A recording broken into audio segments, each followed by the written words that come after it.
Mic test. Testing the mic.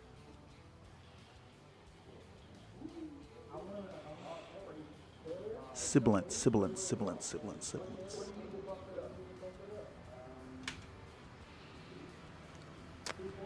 Perplexing paradigm popping my peas.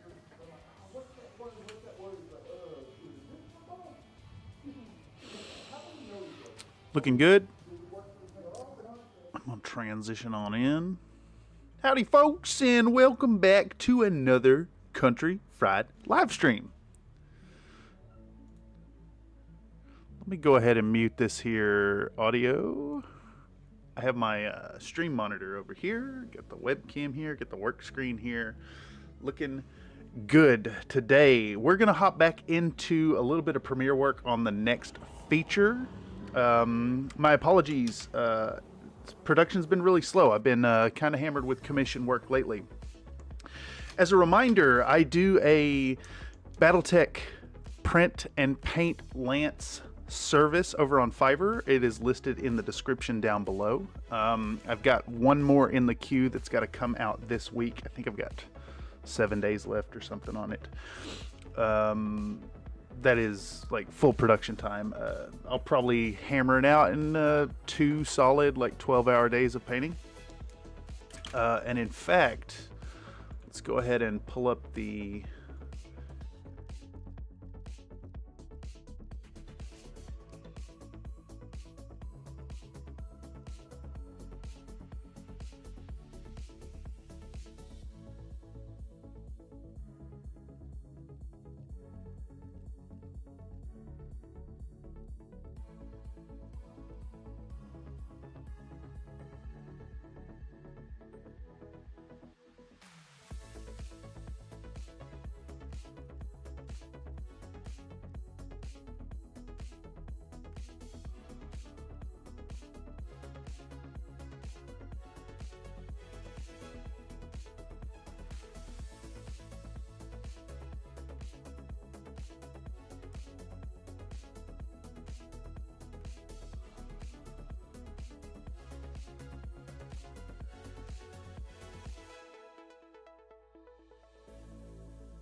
testing the mic. Thank you very much there, Commander Shepard. I don't know why I didn't have audio. So I've been waffling on for a moment. About the whole sending files over to the 3D printer for this print. I've got to get on it. I've got, I think, a total of 16 mechs going out, so this does take a little bit of priority, and I think I'm not gonna cover adding supports right now, but I might do that in a future feature. I think I'm just going to drop in my supported files. So I've got to do the, let's see, we'll do the Hunchback, we'll do the, I've already done the Jenner, we'll do the Locust, and there is a Marauder. Marauder needs to be printed as well. And that's about what I can fit on a print bed. So, you know, for folks who are interested in 3D printing, I highly recommend the Frozen Sonic Mini. It does a great job. Let's see, I'm printing these out at 5-second exposure time, so it goes pretty quick. Let's go ahead and slice this up, and that way I can show folks how much it costs and how much time it's going to take. So we'll just give this a moment. Don't know what's taking so long. There must be some complicated geometry on a couple of these mechs. But once that finishes up, what kind of printer do you use? Sorry if you get that a lot. I just discovered your channel after getting into Battletech, and I love all your videos. First off, thank you so much, Mr. Commander Shepard. I am aiming to produce content that is digestible by all and still entertaining.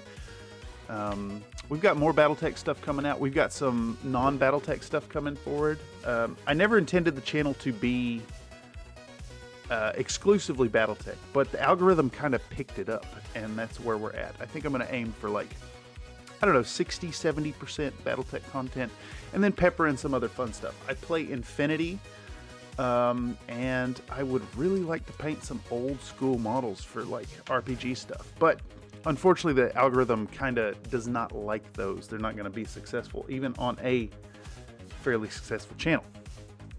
That said, digressing, once again, thank you very much. Your viewership is well appreciated. As far as my 3D printers, I have several now. Excuse me. I run the Anycubic Photon original model. Is one of them. This was my first printer. I like this one's build a lot. The build plate is a little bit hard to get leveled. It's on a, I don't know if they have a good picture, but the build plate head here is on a ball joint, so it can get out of whack if you're not careful with it. But I picked up the Anycubic Photon originally. I recently was gifted a hand-me-down Anycubic Photon S. This one right here. This one is a little, like, it seems to perform a little bit better than the original Photon, but there's a few key things I don't like about it. For one, there's no handle on the front, and where the Anycubic Photon original has this real sturdy metal construction, this lid is really cheap, flimsy plastic, which is really bad. But the printer I really recommend for folks to get started is going to be the Frozen Sonic Mini. This is another one. I have a bunch of friends who 3D print, and they've retired some machines and kicked them down to me. I am very blessed for that. But this one's awesome. It's got the build plate does not have any swivel once you lock it in. So you've got these, I guess I don't want to load that picture. Okay, there we go.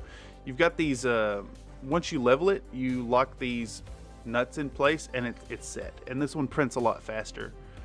The build plate's a little smaller, as you can see with this here. Like, I've got 3 supported mechs on it. But the cool thing about 3D printing is you do your initial investment in the machine. How much was this one? This was like $300, $250 or something. Whoa. Well, here you go, even lower. Less than $150 right now over at 3D Printers Bay. If this is something that folks would be interested in, I highly recommend snagging this immediately for this sale ends. You're probably going to go through like, I don't know, you'll waste a kilogram or so of resin. So you'll probably waste $50 worth of resin getting set up.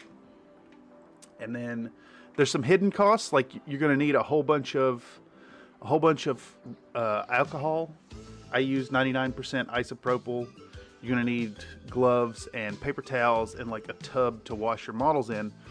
But once you do your initial investment of like, realistically $350, $400. So $400 invest, and then from there you're printing out Battletech models at this set of 3 for 81 cents. And I think that's even a little high. This is calculating the resin at like $35 a bottle, and I sometimes see it for $25.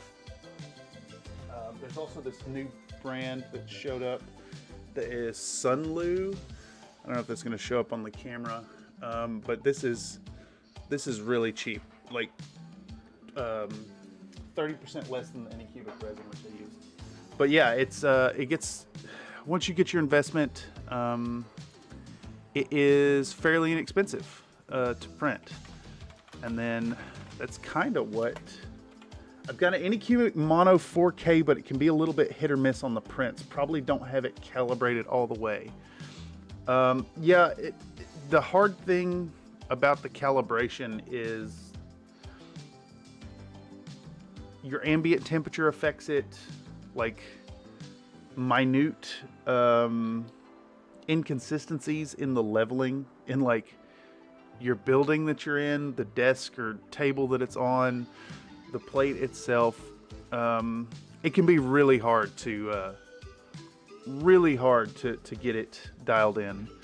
And even then, the resin settings can really mess with stuff. Like, so I've been printing on the frozen at a 3-second layer exposure time for this Anycubic gray resin, and they've worked, but they've been a little soft. Some of the detail gets messed up, and I recently switched it to 5 seconds, and it seems to be working a lot better now.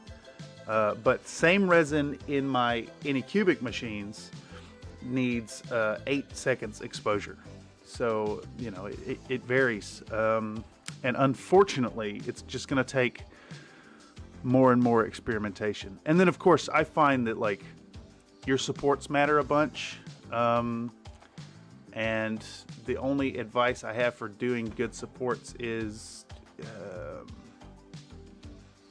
there's a bit of like a learning curve for it. I use, what's that software called? Prusa Slicer, and I pre-generate their pre-generated supports, but then they're never sufficient. And then I just go by feel to put in the ones on the points that I know are going to fail. Typically that'll be like hard edges of like armor plates or toes or stuff like that. But that said, now I've got the Print 3 going on these 16 mechs. You'll probably hear it in the mic from time to time. Unfortunately, the Frozen Sonic Mini is a very loud machine, but that's fine. Digressing, we're getting back into the Premiere work. I'm hoping to get this commission painting piece out very soon. I would really like to produce content on a weekly basis or even a bi-weekly basis, but just like, unless you're living YouTube, you live to do the YouTube nonstop. I find it hard to get that amount of content out at the quality level that I'm trying to bring forth. There's some guys out there who do some good stuff that's a lot like lower effort, I suppose. Finding a bunch of images and talking lore takes a certain type of talent, for instance. Yeah, Country Fried Sage. I think that's a little reaching a bit, though. I do. I have purported to dole out country fried wisdom, which I'd rather regular wisdom than high fat content country fried any day. Anyhow, let's see where we got to in the content last time around. I had set up this whole sequence to use sequences. I used to not use sequences, just edit it all as one go, but I find that breaking down segments into sequences allows for a little bit of ease in editing. So for instance, I've got this making changes sequence here, and it's got all these little clips put together and edited for movement and cut down to the proper time. And then I've added it into the main body as a sequence here, and then I could apply an effect. Let's say I wanted to rescale this everything in here.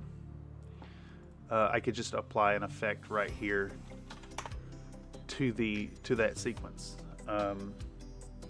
So I find that sequences make it a little easier to work with segments of your video.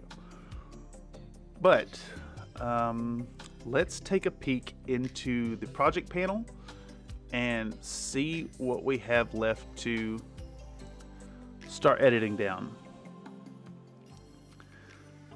The last video was 224343, and that puts us right here. So we're, what is that, 12 clips into this so far. So now I want to start checking out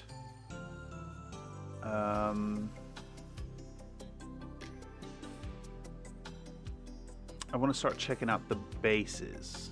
So we're going to right click here, we're going to go new item, sequence, we're going to call it prepping bases. Let's check the OBS. It's running all right. I'm a little paranoid about two things in streaming.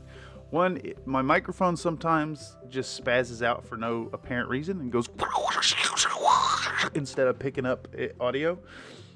So I'm constantly trying to look at that audio feed over here. The other issue is I have Comcast, and from time to time they throttle my upload speed to unusable levels. It seems to be happening every first Thursday during the Diablo stream. So 2 streams have been ruined by Comcast so far. I actually just had their technician out here yesterday who not only could not find anything wrong, but immediately tried to upsell me in a new modem. Anyhow, we're going to start with this prepping bases, and it looks like we have, how many clips is this to actually get the work in? I've got, we're using the sanding drum, then we're priming them, then we're base coating them, and then we're drying them. And I thought I had added the contrast paint before gluing them together, but I'm wrong. So we're going to go back to the main body. We're going to drop in a talking head placeholder, dip over to prepping bases, and get started with the work proper for today. That is an awful lot of waffling on to get started, but hey, that's what the Country Fried live stream's all about. This is the work that's getting done anyways, and I find that the live stream platform helps me to stay focused and stay on task, and also offers an opportunity for people to not only look in and see what is going on in video editing, but also it's a platform for folks to give feedback ask questions, all that good stuff. Country fried waffle and y'all. Yeah, it's so growing up back east in Tennessee, I fought my accent. There was an incident of there's a home video of me talking to my uncle Johnny, and I say, Johnny, do you always feed your fish? Something like that.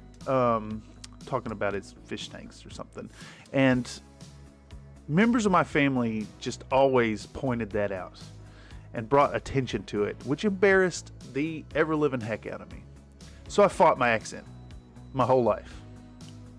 It's there. It exists a little bit. It comes back strongly when I talk to my mom on the phone. But now as an adult, living in San Francisco, I find that a southern accent is one hell of an icebreaker. If you need to just schmooze your way into a conversation or talk to people, just give them a little country twang, and people tend to stop and listen out here. So I thought it'd be fun to create this channel and kind of bring that out, play a bit of a character, just only a mildly exaggerated version of my accent. And you know, I find it's kind of filling a niche. Who else is painting battle mechs in a country accent, if that could be construed content? Anyhow, I guess I did not show. I don't know why, but seeing that San Fran tag in the titles, I thought it was a character. Oh, that's pretty funny. I've been out here in the Bay Area for about almost 15 years now. It's definitely home. I can't imagine living anywhere else. Even though I live in a studio, it's small. I got like 220 square feet or something, 225. Not much. It's like living in a hotel room. But my rent is affordable in one of the most expensive cities in the country. And the scene is popping off for certain games, and school opportunities are great. Got one more year on my BFA. Yeah, 2 semesters. So I'm excited for that. Over at San Francisco State University. Deep Mind, a country accent is perfect Battletech. What is a mech jock but a cowboy and a robot? I love it. Yes, indeed, it is a perfect fit for that cowboy mentality. I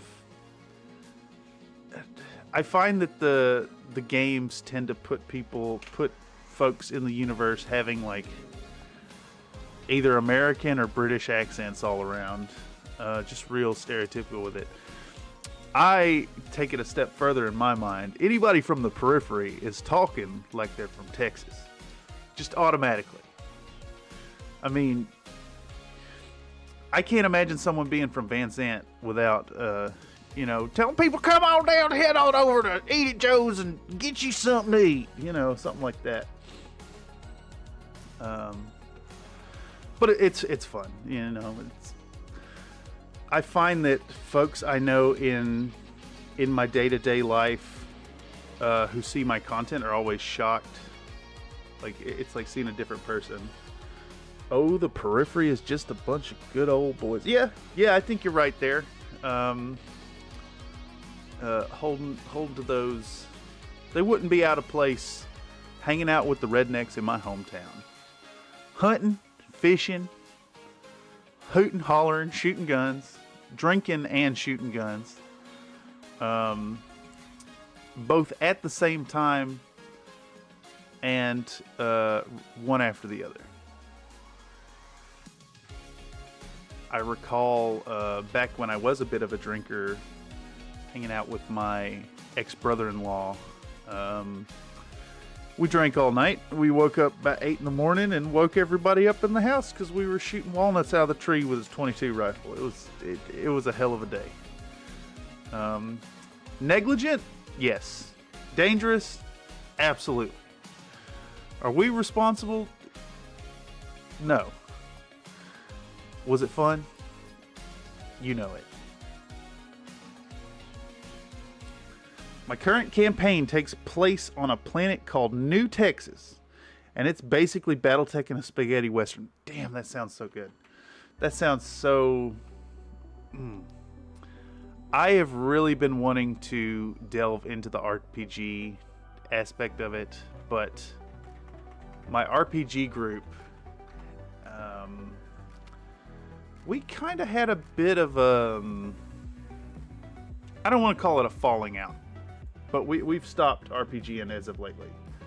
This dang old AC-20 can catch and cook with one pull of this here trigger. Yeah, absolutely. Just don't go squirrel hunting with it because there ain't much left. Now, you need to take out an entire herd of deer in one shot. This baby will handle all your needs in one go.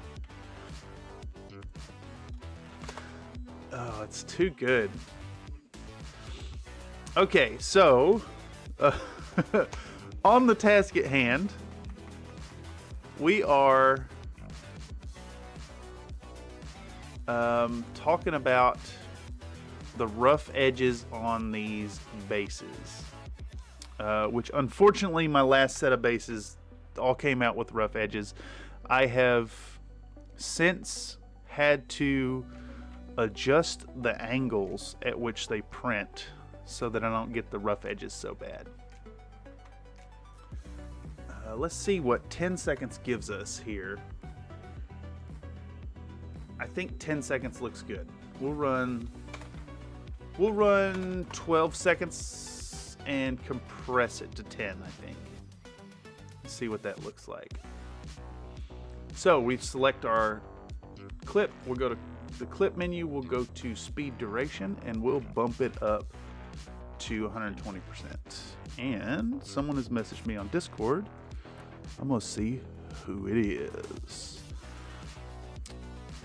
Evidently, the Battletech at my local shop has been moved due to conflicting events.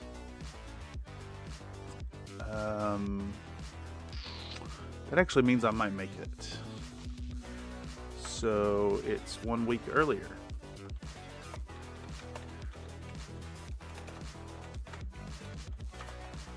Okay, let me get back to this guy. I don't want to give a tea of my presence. Yeah, I normally play over at Games of Berkeley. We meet once a month. I can't remember exactly when. I think it was the third Sunday. And then there's also a group in my local FLGS that I actually don't attend my local place, even though it's like a 15 block walk. It's long, but it's doable. I haven't been getting down there. I travel across the bay to play Battletech. But we got a good group. We got some really enthusiastic people, and one of my best friends is the organizer there. So it's enjoyable. We recently just have been playing in the FedCom Civil War era, and we did a big Tukia Day event, and now we're looking at moving into the Jihad, which is, I'm excited for it. Start to see some of that advanced tech.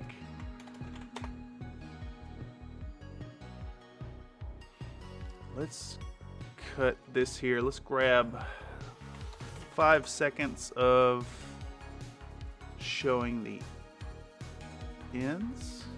And get rid of the rest of that. What is the name of this clip? It is 230204. So we can move to 231819, and we're going to show, now that we've got, so we're pulling the bases out, we're sanding them down, and then we're going to prime them up.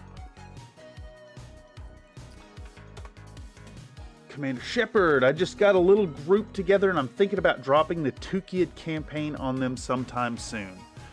That could be extremely interesting. Whether you're playing as Inner Sphere or Clan, I think it can make for a really good time. As the Inner Sphere players, you know, they have access to like advanced tech, some Star League era designs. As Clanners, they would have an excellent opportunity to show how they would deal with loss, how they would handle the face of how they would handle themselves in the face of overwhelming odds. I think that'd be a valuable experience for an RPG group. My group that I game with, RPG wise, we've been playing Dungeon Crawl Classics, which is like, it's like reminiscent of old school Dungeons and Dragons, like first and second edition maybe, and it's got a little more wackiness. I'd love to see how the group would handle some BattleTech stuff, but I don't think the folks that game with us have as much enthusiasm for big stompy robots as I do. I mean, I grew up with the stuff. My dad was a mini gamer. I remember being a kid and checking out all his technical readouts. I mean, I recall from being like 6 or 7 years old that a mech only requires a functioning shoulder actuator to throw a punch, because it's written in the technical readout 3050, which I now have my own copy of right here. Let's see. This one was interesting in that the back of the book had a bunch of rules in the back, which was kind of unusual as compared to the TROs. Rules clear. Oh, it's like a FAQ. There's a section on page 230 called BattleTech Rules Clarifications. Yeah, there it is right there. This line burned into my brain from being a kid. And it's stuck there because it's got this sweet art of the original Elementals. I don't know if that's going to show up on the camera worth a dang. But up in the corner next to that artwork is punching. A mech needs only a functioning shoulder actuator to perform a punch. If the mech is missing any other actuators, it can still perform a punch, but with the modifiers listed at the top of the second column on page 25. Which I guess refers to the rule book at the time. What year was this? 1990. So I was a wee lad when this book came out, and my dad was on it. He did a lot of BattleTech painting for a guy who ran, oh, what was the place? It was called Centaur Comics in my hometown. That guy was my first, he did my first offer of painting commission, and I was an irresponsible little shit, and I let him down hard, and held on to his models forever, and then never actually did the work and returned them, and had to learn how to deliver bad news regarding my shameful inactivity regarding what I was hired to do. Since then, I don't know. I've got a few techniques. I've got some rank painting methods. I've got some, decades worth of painting experience now, so it's a little easier to get the work out. Which is what this piece is all about. We are painting for commission, and talking to people about why it might not be for you, or why it might be. I guess it all depends on like how much work are you willing to do for competitive pricing. I guess I think it would be awful hard to sell commission work on a platform such as Fiverr, and demand fair compensation for your time, unless you're like super high-end painter. I think people would be fairly reticent to pay out the nose to get some models. So there's a bit of a balancing act to like, how low are you willing to go, and still be comfortable putting the work in. I'm willing to go pretty low on my work, just to get it out there. It's a tiny bit of supplemental income. It's not really about the money made from it. It's more about getting to paint cool stuff and potentially farming it for content, and maybe I get to paint some models that I wouldn't normally get to work on, or like some kind of interesting color scheme. I think I'm going to adjust some of the pricing options, as well as the add-on extras, and that's all stuff that'll be talked about in this bit of content. Stuff like the hidden costs, or shipping costs, and like I was actually talking with a consultant buddy of mine about shipping, and like how shipping eats into profit margins, but if you charge too much, you could turn a potential customer off from buying your product if you charge too much for the shipping. So I am of the opinion it needs to be included in the price. Is there any models, Battletech or otherwise, that you would absolutely not paint for commission? That is a really interesting question. I'm not sure where that line lies, actually. I had a guy, my first request for a custom paint up on Fiverr was, I had a potential client who wanted a 6-inch tall Avril Lavigne model.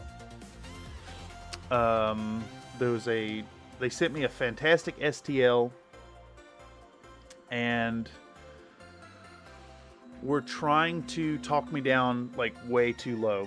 And I had to explain to the client that, something that's 6 inches tall takes a lot of printing time, and I have to charge a minimum price that's probably out of their budget. They were looking to get it at my like $25 single model rate for a 6-inch statue. But like, that is, I think that's a model that some people would shirk away from, but I was actually kind of excited about it.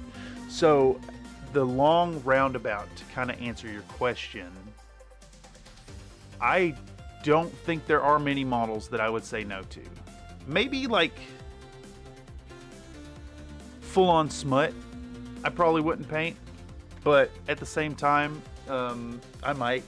Depends on how tasteless it is. Like, I picked up some Limbo Division 209 models. Sorry, my ear is itching like mad. And those are borderline offensive. Actually, I would say that they are kind of offensive. But as a male who appreciates models made for the male gaze, I've bought a few. I bought a few of their, maybe not the lewdest ones they have. They're too racy for YouTube. That's for sure. But I'm okay with it. So I think you'd be hard pressed to request a commission of a model that I wouldn't take on. As long as the price was right. And of course, that's in fact what this upcoming piece on Titania the Barbarian is about. She is... Let's see, I'll pull her up. She's definitely NSFW, but not to an offensive degree. Let's pull up 3D printing. Where's she at? She's in the pinups file. Let's do the... I'm gonna do her in 72... 75 millimeter, I mean. And let's rotate that to fit it on the plate. So she is... It's a lot of skin. Topless model. Definitely sculpted very thick. Very sexualized, but the genitals aren't exposed. And it kind of makes sense as a barbarian. What's up, Derek? Hello, welcome back. I was just talking about, you know, pinups once again, and how I haven't started on this model. I have her printed out. I'm ready to get started on it soon, and I think it's going to be an essay on... The idea is it's an essay on why a pinup model made for the male gaze is okay, especially in today's climate when like society is moving to a place where we're resisting the established patriarchal hegemony, and that's valid, absolutely. But I will say, as a male, as a thirsty male who appreciates art made for the male gaze, I think that a pinup model, if you're a mini painter and you're a thirsty boy like myself, it's absolutely valid to paint a pinup model, and you absolutely should. And I intend to make a well-reasoned rhetorical argument and kind of present the content as a thought-out essay on the topic, while also showing how to paint a cool model, and giving a nod to the mini producer that produces it. Maybe even shoot it as an ad for their company. I haven't really delved too much into that aspect of it, but I am having a blast writing and shooting these ads. So, you know, hit me up if you want a high energy, redneck sounding ad for your channel or your business. I've even thought about offering that as another gig on Fiverr. Thought that'd be really fun stuff. The Ares ads were a blast. Shooting the ad for Mythic Games was a lot of fun. I definitely look forward to more opportunities like that. Okay, so we now have... Let's delete that for now. We now have this segment of... We're showing that there's a power tool involved. We're pulling out the bases with the rough edges, touching the edge for emphasis. We're sanding them down. We're getting them working. We're priming them up.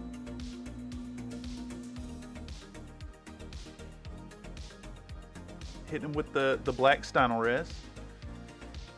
Getting them all done. And then painting on with pale sand?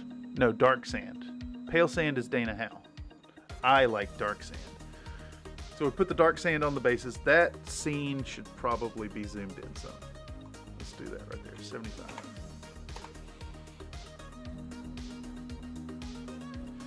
That too should probably be zoomed way in. Let's get it centered in the screen.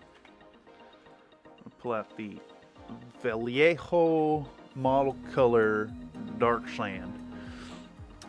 We stipple on the color. This one should be zoomed in as well. Let's go 100 on that. Let's go stupid close, 125%. And hit go on that.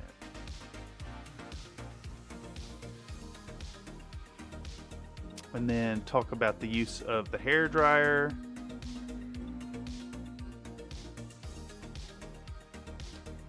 And that, yeah, that looks good. Less than a minute spent on that. Well, I guess it'll be a little over a minute once we pull out the guest palette. And today's guest palette is Arbok. And then he goes, makes whatever the sound is.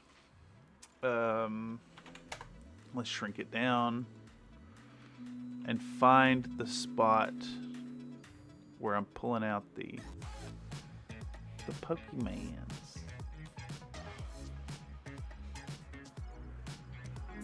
Okay.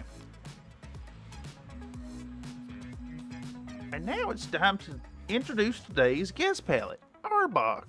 Zoom in, twist, make the Pokemon sound effect, Pokemon Center sound effect, Game Boy Color noise, zoom back out, and we get to work on it. So we want, I think, this whole bit until that camera got bumped.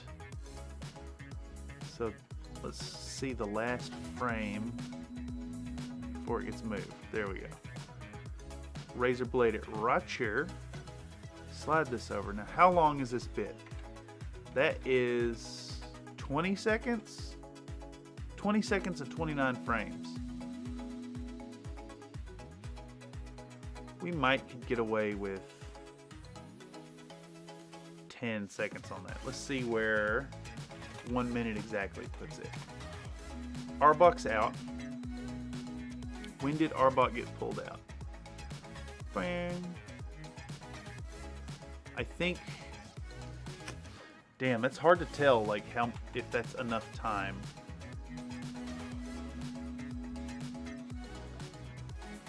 Because I need enough time to say, and now it's time to introduce today's guest palette. And then we do the Pokemon sound effect and zoom in. Yeah, I think we'll do 12 seconds on it.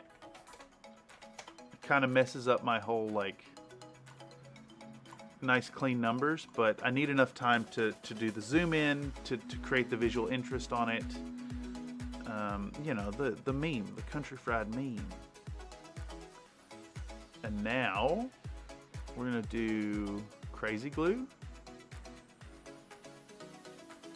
Crazy glue coming on the frame. We'll start at the first frame that has it there. And let's see if 5 seconds will do it. It does not. We need 10 seconds on it. Yeah, perfect. We'll do 10 seconds putting the glue out. Stack it here. And then we dip his little toesies.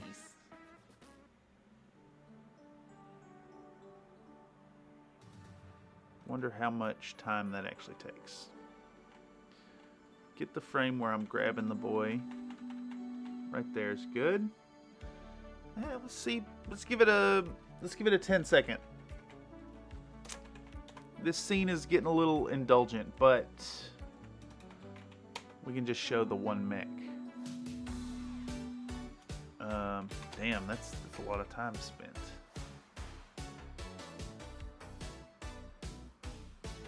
Let's see what that looks like right here. Show the guy. I look at his feet. Make sure you line it up on the base before you commit to the super glue. And from here, we're going to dip his little toesies into the liquid adhesive and set him into place. And hold it for just a second while it sets and cures up. Oh, damn. Okay. I see the problem. I need to put the drip and the drop. That's a lot of time spent. 2:29. Yeah, okay. That's a full 30-second spin on that. That's long. I think we want to show up to this point here, and then I'll compress it. I've got to compress it. So we've got our clip here. We're going up to the clip menu. We're going to clip menu, speed duration, and we're gonna call it 105, 103, 104.25, 104.3, 104.4%, giving us 30-second clip. Or you know what? I wonder, could I compress this to 25 seconds? And have it be watchable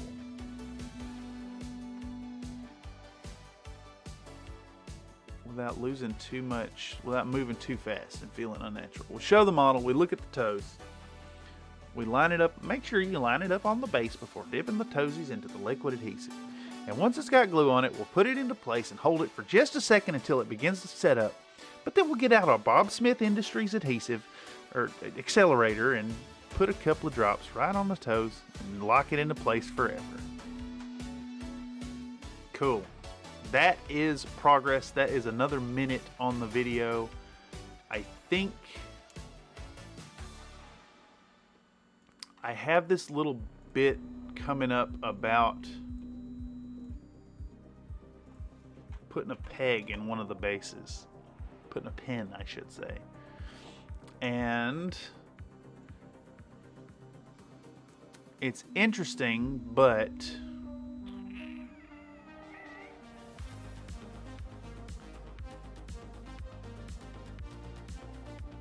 I think it's unimportant to the story we're telling. What's the name of this clip? This is 000220. I'm actually going to take this as fodder for, what is this? Painting for commission. Painting for commission. And that was called 000220. We're gonna take that and we're gonna put that into the shorts folder. I'm gonna create a new short, pinning models to their faces. We'll make a short out of that. Put out another piece of content in the meantime. Cancel that. We need to get rid of this here. And I think that means we now have this prepping bases section done. Because after that last one, I think we're painting again. Yes. Okay.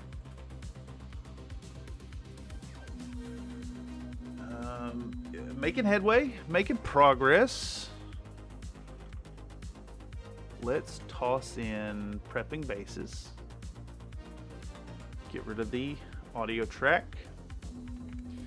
We're sitting at 9 minutes. And honestly, I think we're about at the halfway point. I should be able to get this video done or have it out as a piece of content that's less than 20 minutes. I do have this whole section about building a box to ship them in, but honestly it's a little jankier than my current setup. I don't do this anymore. I actually just bubble wrap them, and I have these nice clean white boxes now with fragile stickers, and these here Country Fried Minis labels. And in fact, if any of you who are watching this, whether live or not live, and you would like some Country Fried Minis stickers, check out my About page and send me an email and drop me your address, and I will put some in the mail for you. So, if you're catching it live or algorithm and you want you some stickers, just let me know.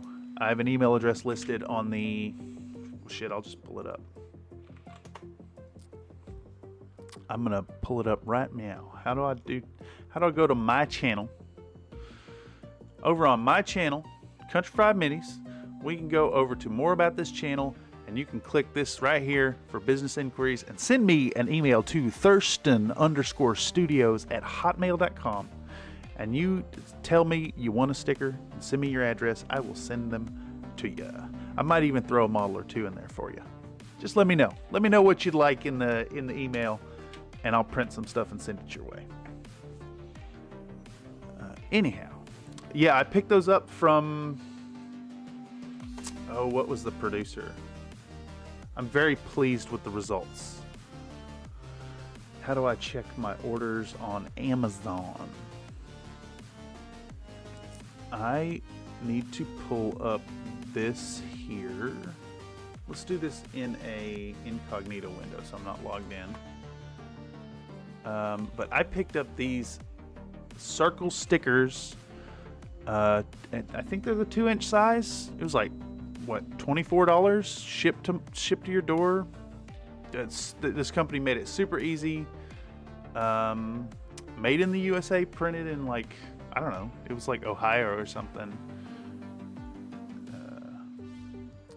So it's it's so crazy to me that, like, just picking up some branded stickers and slapping them on a white box makes the commission work look a little more professional. I'm kind of experimenting with further merchandising options. I've got a prototype t-shirt just sent out to my brother for some feedback. The logo is a little weird on a black background. It's got some issues, so I think I'm looking at, see if I can't find that. Desktop. I have a folder here somewhere with it. The big circle. Here we go. So the logo has these bands here that don't show up at the small size, but they absolutely do show up on a full-size print. So we're looking into making a few merchandising options so people can show their enthusiasm while also supporting the channel. Definitely an item to include as like promotional giveaway stuff. Because, you know, at this point, the channel's small. We're still small. We haven't hit 1,000 subs yet, but this is what I want to do. And I'm aiming to bring a bit of professionalism and keep content rolling out and keep things interesting, and give people a platform to enjoy some little bits of country fried wisdom and some ridiculous paint-ups from time to time. We've got some fun stuff in the work, and, you know, honestly, I've got enough models to maybe make like 2 years worth of content at this point. Stuff like, I've got the entirety of the Dark Souls board game set. I want to paint those up. I just did the Kickstarter for Heroes of Might and Magic 3 board game, so those will probably get featured into, like, I don't know, 3-4 episodes. What else? I kickstarted the Apex Legends board game, so those could be a lot of fun. Although the Watson video did not perform as well as I would have liked. I think I screwed up a bit coordinating the promotional stuff. I posted it to the subreddit as a painted picture before I did the content, and like the picture of the model got like 70,000 upvotes or whatever, but then the video just fell on its face hard. But you know, it's hard to predict what people want. Hell, the Samus video came out the day that Metroid got released, and they got like what? It's sitting at 300 views or something. But that's fine because the content still exists. It's there. But that's the type of stuff I want to do. I want to play with fun topics, video game characters, D&D models, big BattleTech. That's another thing. Yeah, we're sitting at 258 views on Samus. It's just like, you know, why put in 50 hours of work on a video that's not even going to get, you know, 500 views? So for now, it's a whole bunch of chasing BattleTech. Anyhow, digressing, looping back around, we have done the bases. We have prepped the bases. So now we need a new sequence of what is next. Let's figure it out. Okay, we're looking at 001432, which is, where you at? Where you at, friend? 001432. 001-432. 001-432.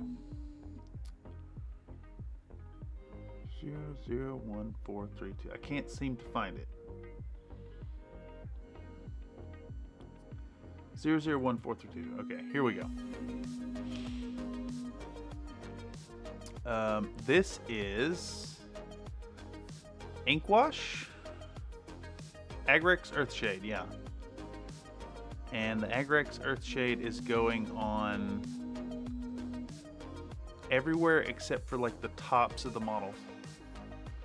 And then there's a bunch of audio about me like cursing my neighbors' names because they're awful people that rearrange their furniture at 2 o'clock in the morning. And then copyrighted music. Then we put on some decals. Did I get a clean video of putting on a decal? No. I did capture the struggle though. Okay. So this segment will be called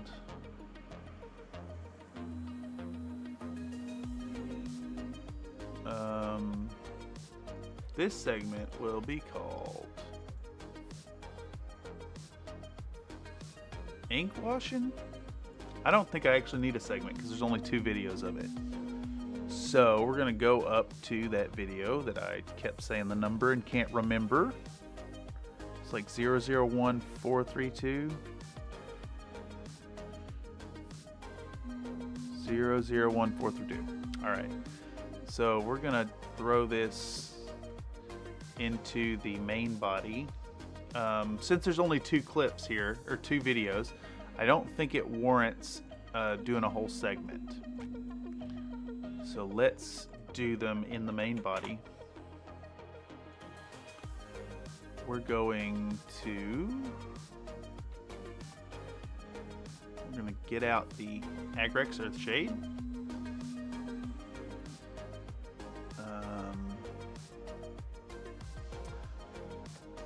Yeah, we're going to pull out the Agrex Earthshade.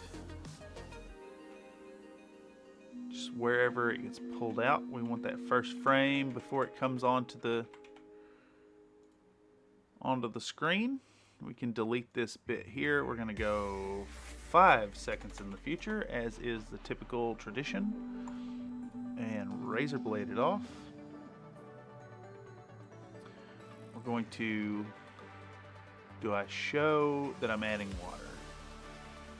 I do show that I'm adding water.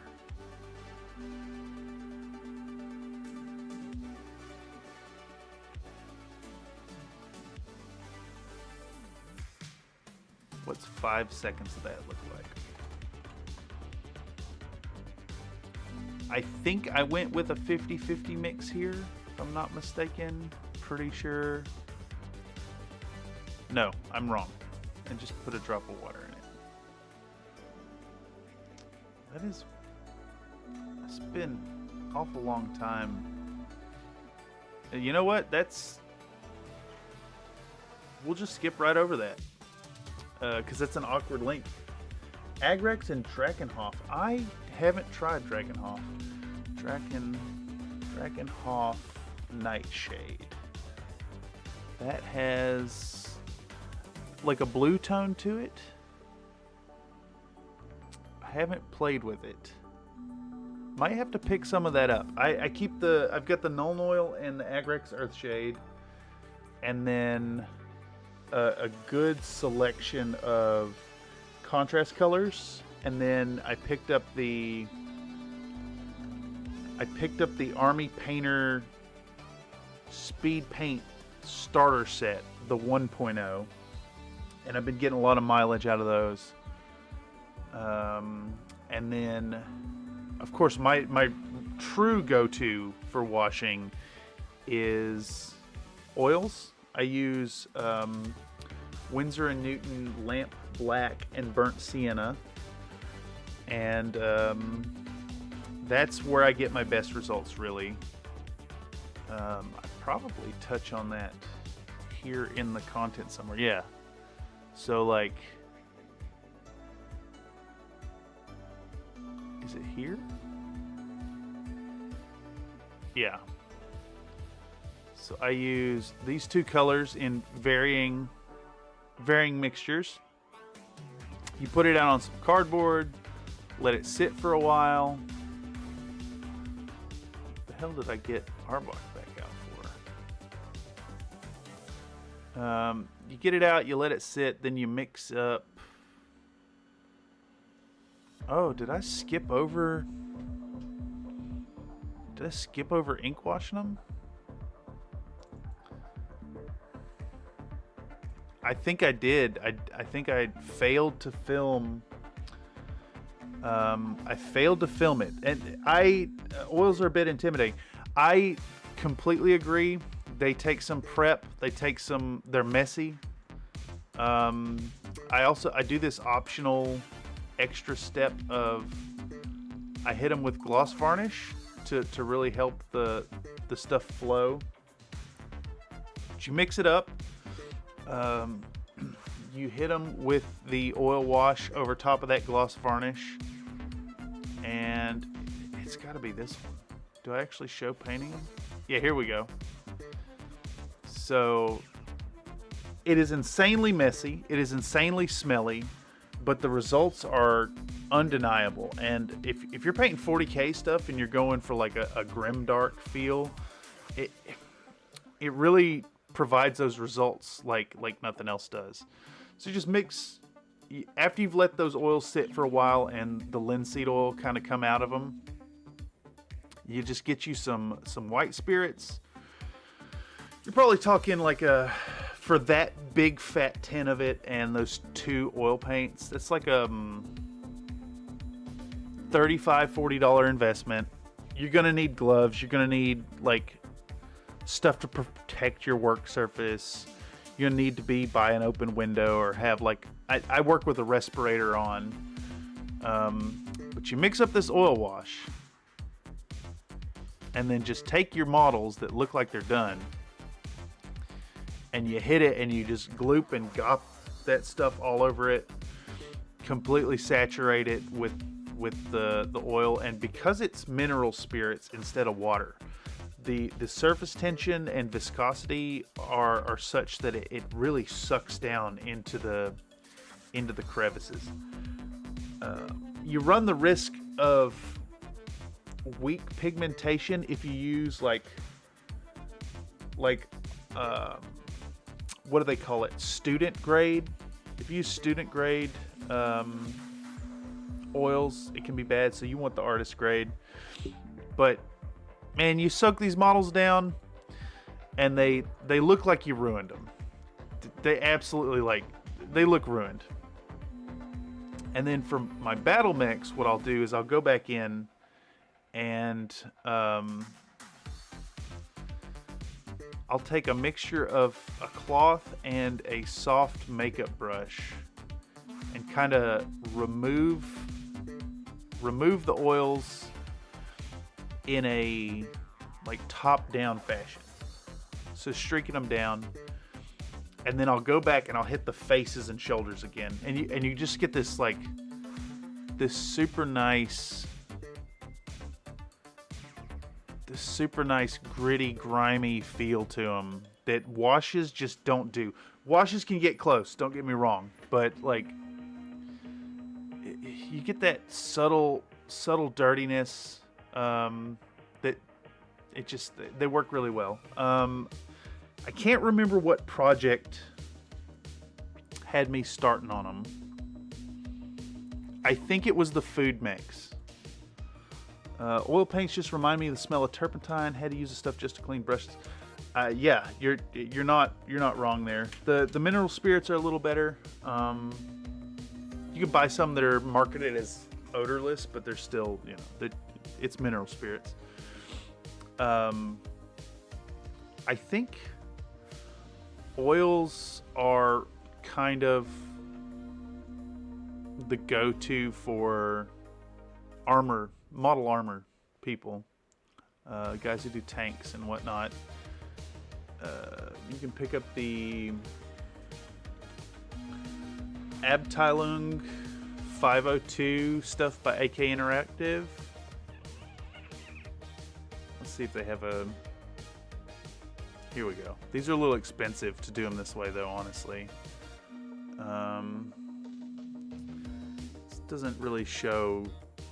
It's good, but they have a variety of sets that'll come with multiple paints. And I guess the pigment size is kind of geared towards scale modeling. I haven't tried them yet. I meant to pick some up when I was at Sunday's tournament, which I placed very poorly in. But I instead bought Cyborg, the RPG, and could not justify spending any more money. It's so easy to drop, you know, 50, 60, 100 bucks at the game store when you show up for a tournament.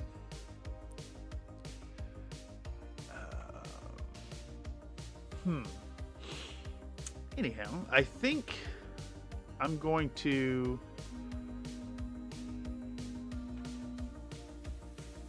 I like this shot where I'm changing the lighting. Let's do... Excuse me, I keep burping up my coffee from this morning. Well, you know, I say from this morning, but I'm still drinking my coffee. Most important part of the day, in my opinion, is a nice hot cup of Cafe Bustelo coffee. A little splash of almond milk in it. Okay, so we're gonna do 3 seconds intro right here, and I think what I want to do to show this oil washing or ink washing process is to actually like show the whole thing and do it like really sped up.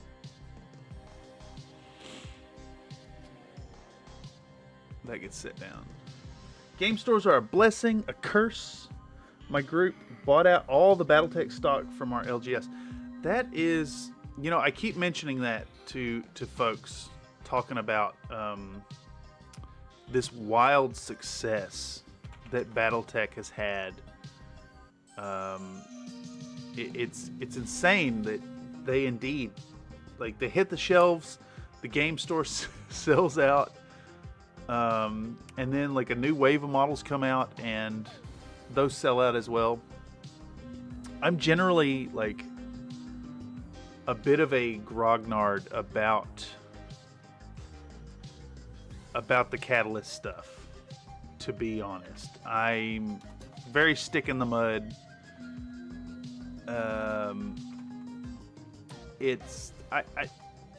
To me, Battletech is the art from the 80s, and Iron Wind Metals is where you're going to get that art. That said, I painted up that set of Comstar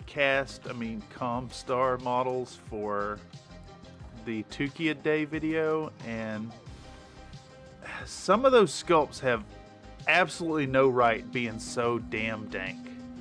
The Orion, so good. The Sentinel, terrible chassis, fantastic model. And this is coming as a fan of the original Sentinel. Sentinel Sarna.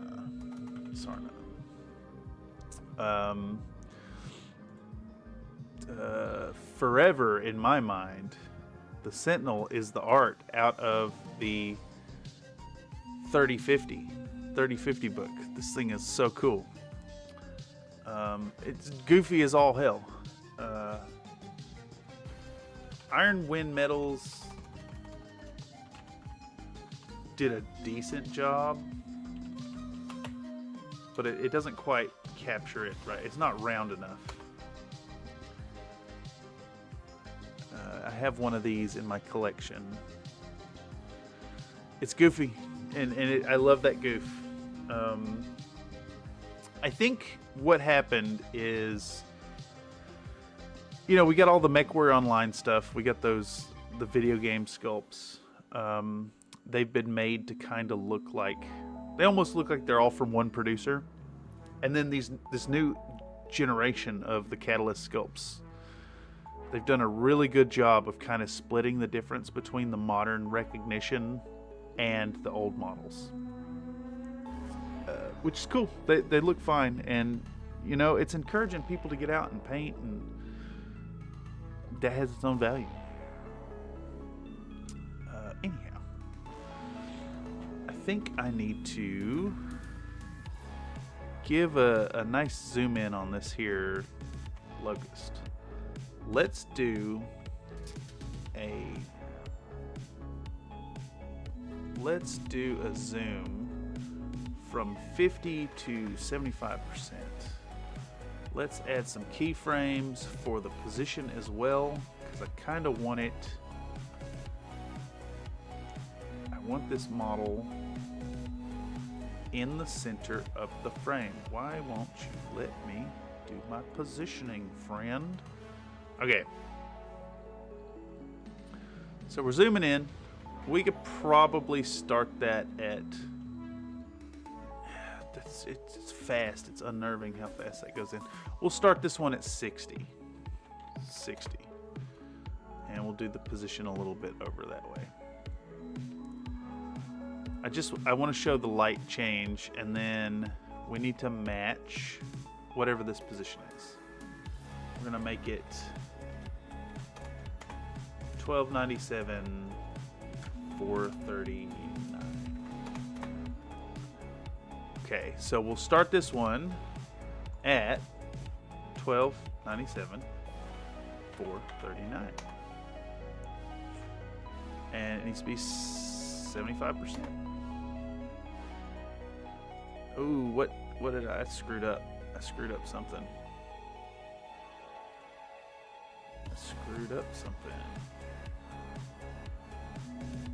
What is going on there? Do I have an extra keyframe there? Okay, that's better. And then this is gonna go fast. We got it zoomed in. It might actually need to be a little more over to the right. Let's adjust this even more. It needs to be over here. And that'll be 1405, 405. We'll set this the same. 1405, 405. That way they line up. So we cut from, we're showing the Agrax. We're showing that I'm using Agrax. I normally would shake it up and put it on the palette, but there's some weird timing on it. We'll have the fast forward thing pop up here, showing that the model is indeed getting brushed all over. And then we'll do the same thing here. What was it? 1405, 405, 75%, and then we'll have this zoom out to, we'll have it zoom out to 60 and position down this way. Come on, let me adjust the position there, bud. All right, yeah. So we're applying this paint, and we are showing it's a fast forward clip. So I've got my fast forward overlay that I've been using the whole time, and as I razor blade off that front end, I keep the rest of it. And that way, in the videos, as we have more scenes of fast forward show up, there's this continuity. The ticker is running at the same speed as before. Okay, that's plenty of time to talk about Agrax. We got to kind of move fast through all these steps. I'd love to show multiple mechs getting worked on, but I think that's too much time. And with that, I need to stretch my legs, refill my coffee cup, chug a cup of water, and hit the restroom. I will transition us over to the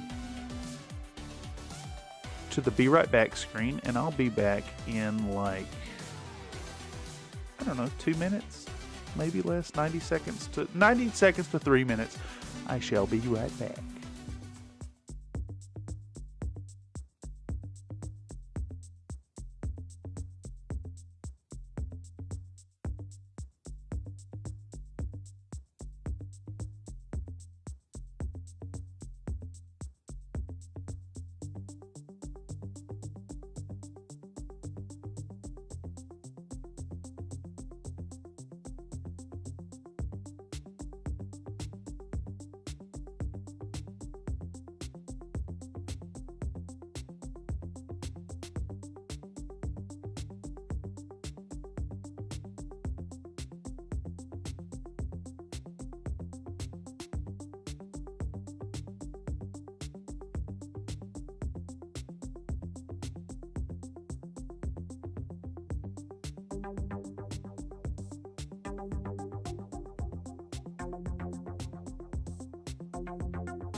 Alrighty.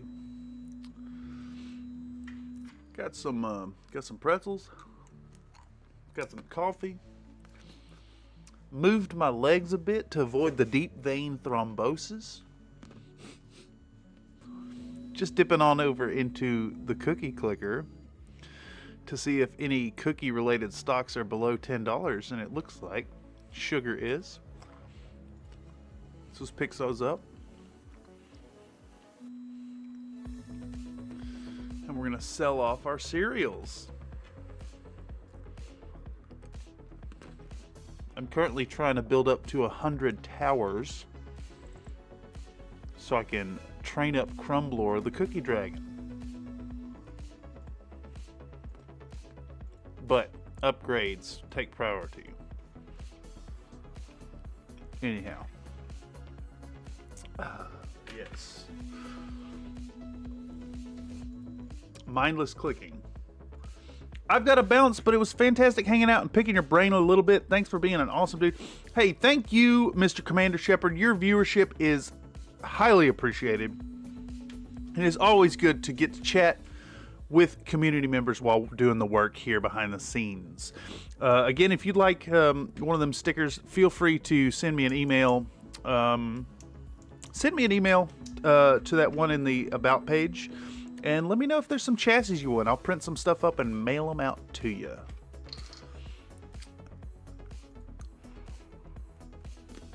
Okay, so let's get back to work. Back to work. Back to work, everybody. What do we have next? We're going from...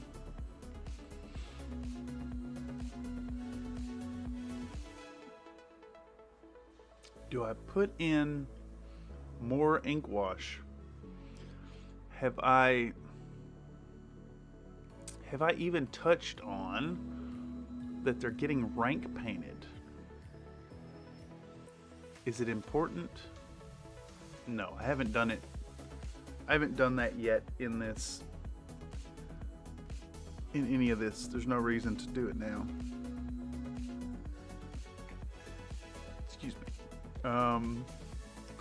So I think that means we can just get rid of 002723. Don't need it. Did prepping bases use 235421? It did. Okay. So I think we now need a new item, new sequence called applying decals. And those are going to go in. We're going to go back to main. We're going to close prepping bases, go back to main body. We're going to put in, I already did the ad. I did the ad.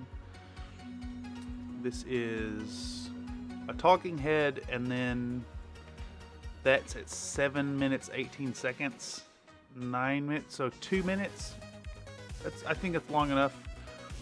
We'll drop in another talking head there. And of course, these are just placeholders. These will all be sections which I still need to film.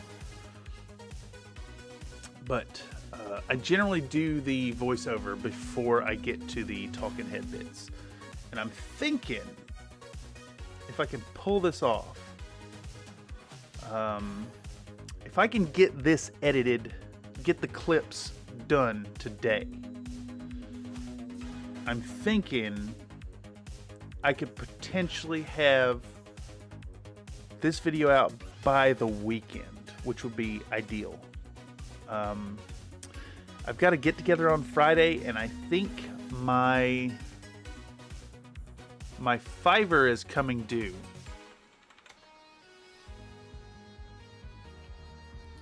Which is admittedly delaying me a bit. Let's see if I can't find...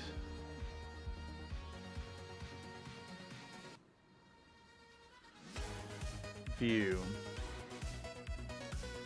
I have 7 days left to finish this. And of course, I feel a little guilty taking taking the full 3 weeks. But that's another reality of the commission painting. You've got to allow yourself enough time to not only get the work done, but account for things that come up. I'm a busy man. I'm a busy man with no responsibilities. I make YouTube stuff. I do a weekly live stream show. I attend tournaments. There's gaming to be done, you know, and life happens. So it's hard to balance. Hard to balance that. Anyhow, we're gonna start with the applying decals section. And actually, that might not be all that important. Or it might not be worthy of doing a full... yeah, I don't think it needs a sequence, because it's only two videos, just like the last one. So, what we're going to do is just edit it in the main body. Howdy, Mechanical Frog, Mr. Mechanical Frog. Lovely to see you here. We're just doing a little bit of workflow. As always, this is just the work that is going on behind the scenes. This is the stuff I'm doing anyways, and I find that the live stream format helps me to kind of stay on it and remain at task instead of jumping over and playing a little bit of bolt gun. I just finished Cultic, and the boomer shooter is calling to me as of lately. Fun with video editing, joy.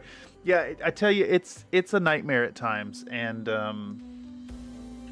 I tend to have a very scatterbrained approach to it. So somehow, sitting here and rambling about it and getting distracted every now and then when someone steps in to talk about 3D printing or certain games, works really well to I don't know, almost turn it into an enjoyable activity, which I do kind of enjoy the video editing.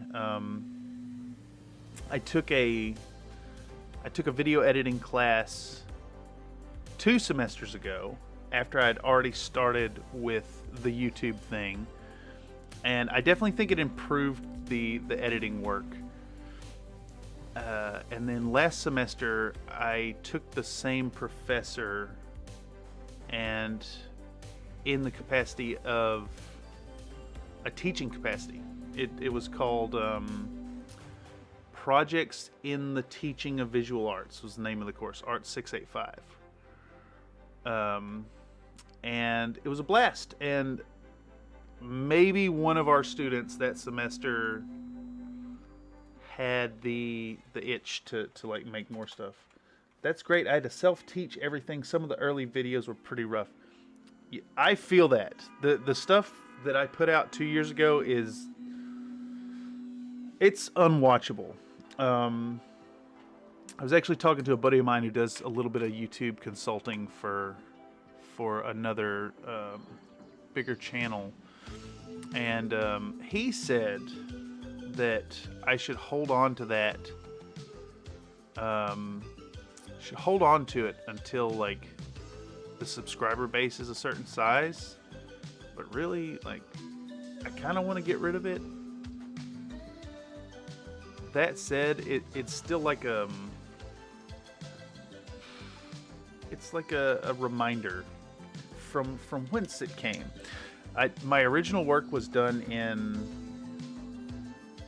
I can't even remember the name of the software. I bet I still have it. On the, I have a folder called video making. It was called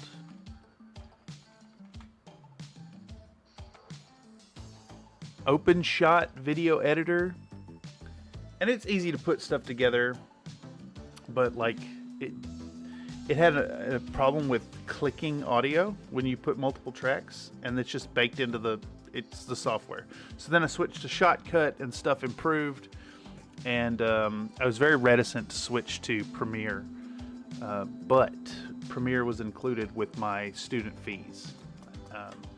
So as a SFSU student, I don't have to pay for Premiere right now, and eventually I'm going to have to start paying for it, and I don't like that. But yes, I agree. It is indeed nice to have the 2 points in time to reference and show growth. Sweet if it's free. Yeah, exactly. I am really loath to... I abhor the idea of paying monthly to use software. You should pay one time and that's it. It's a really scummy way to drain their customers of funds, but you know, that's capitalism, baby. Let's see what. And no monthly, yearly fee. Yeah, exactly. So on that topic, I think DaVinci Resolve has a free version, and from what I understand, it's pretty good. I have access to Premiere, and I've spent basically a year now working in it. So, you know, it's the jam. I even I used my stream setup here to do a couple episodes or a couple demos for the class, which was really fun. Yeah, totally keep using it until you can't. It's probably got more features than what I have. What are you currently using?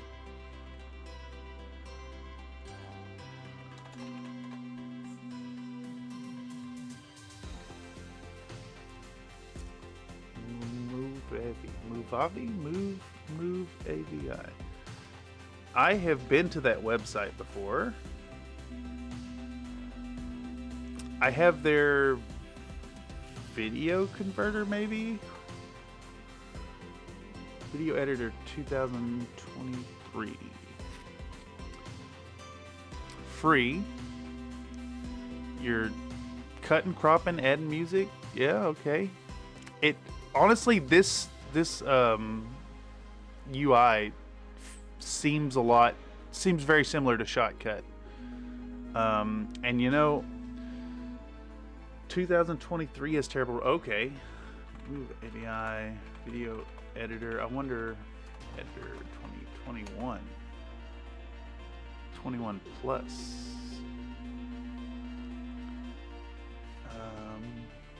It's on Steam. What? I mean, honestly, if you can put together your clips and mix your tracks and do transitions, that's really all that matters. I'd probably still have used that first one. I still can't remember, One Shot, but it had this issue where you, like, if you mixed a voice track and a music track and the audio from your like 3 layers of audio, it would just like peak out for some reason, and you get this clicking, this popping in the audio, and it's just insufferable and no way to fix it. So like 2 of my early videos just have this click click click click click in the audio, and it's so bad. It looks pretty good, honestly. You got chroma key built into it. How is the chroma key, by the way? I don't know if... Do you use chroma key? I'm trying to think like what I've seen of your vids. Do you do chroma key or a transparency on your little TV? It's really good. I use it for frog head, body, and okay, yeah. I mean, what they're showing here looks really crisp. Very cool. I will, $80 for a one-time purchase, like that's reasonable, I think. Very cool. I'll have to give it a peek. Big Red uses Move AVI as well. Nice. It's I had no idea there was so many options out there. He's the one who sent me that direction. Okay. I mean, it looks like it's got everything that you need, really. And, I mean, your stuff definitely like has a has a polished feel to it. I definitely can tell that you've got like a workflow. You've got a way about your editing.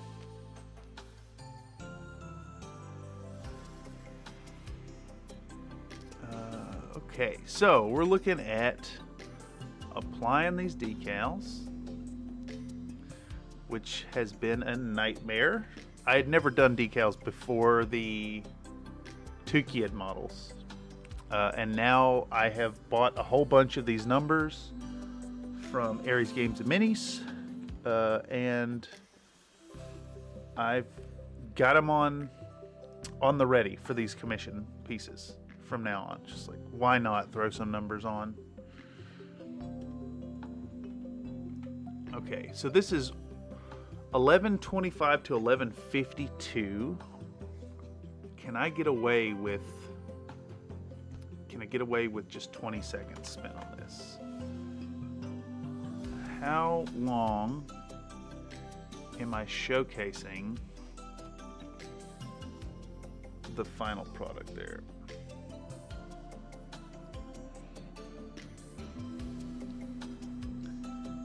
I want to get across that it's a struggle to work with, but also that it can be done.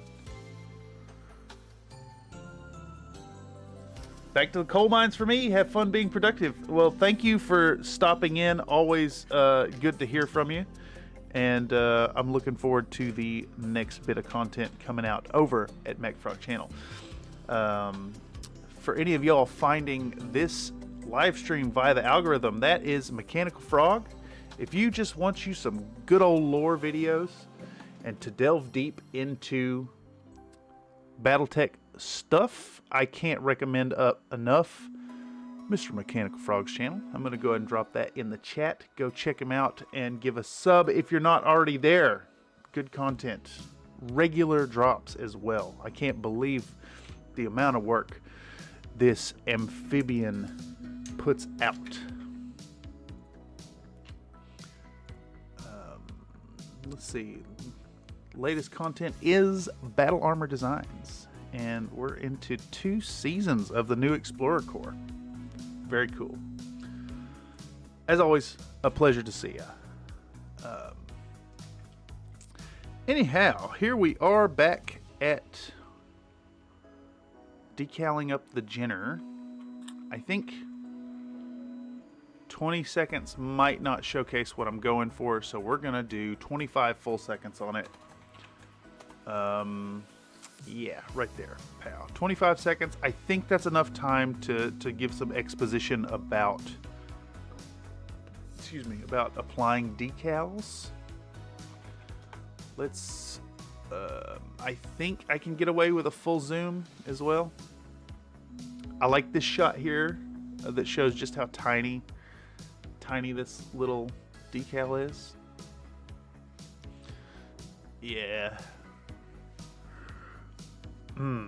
This shot is long enough that I think it could really do with a very subtle, maybe a 10% zoom. Oh, that looks good. Oh, I love that it was out of focus for a second there. That is a cool shot. Fun little piece there. Let's give it 110%. Let's see if we can put that like almost imperceptible zoom in there. I think it's not fast enough. Almost imperceptible is too much. That looks a little better. You can see it happening. And it's not fast, it's not overbearing.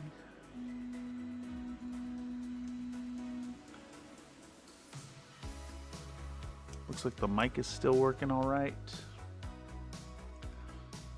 Have to pop over in OBS every now and then and see that the microphone is still working all right. I am so paranoid that I'm gonna get the awful squelching that comes in every now and then. Okay, so we now have the decals on. Next step is gonna be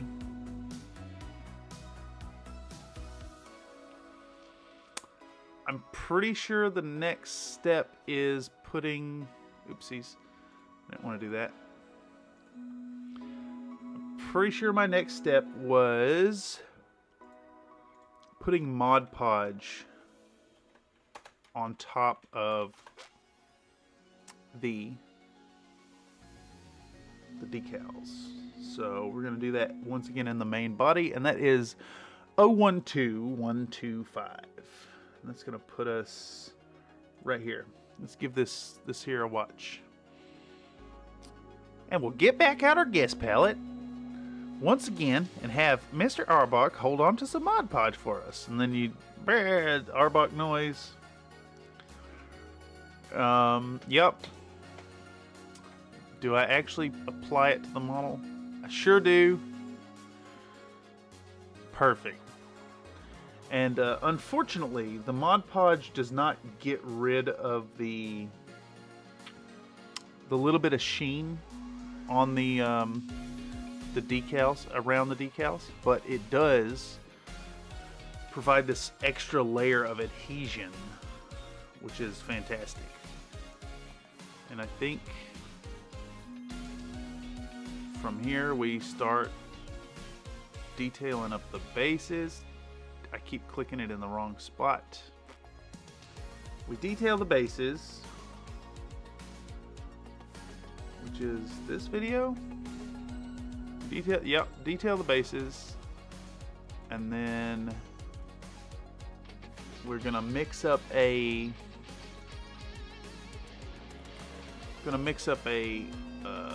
sponge chipping mixture.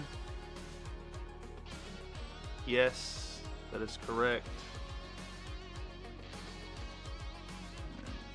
And then do a dive in and look at the models. Black up the rims. Show the models again? Is that what's going on here? No, okay. Then we're going in an oil wash. So, just like any project. It's funny how this painting for commission is really just... It's not really anything that's standing out, honestly, now that I'm putting this content together and thinking about it. It's just another painting video. I'm gonna have to work some magic with the voiceover to really talk about it, because I'm not actually showing any visuals that lead to that. I guess I'll present it as just normal paint up, just like talking about saving time in the rank painting, which is fine. That works. We'll have a little bit of an undertone of painting for commission and sending it off. I get that could even be a theme of the content. I think talking about how it's no different from any other painting. You're just doing it for a client. Okay, so digressing, we're getting back out Mr. Arbok, and then we're getting out the Mod Podge, and we put some out. So I want to get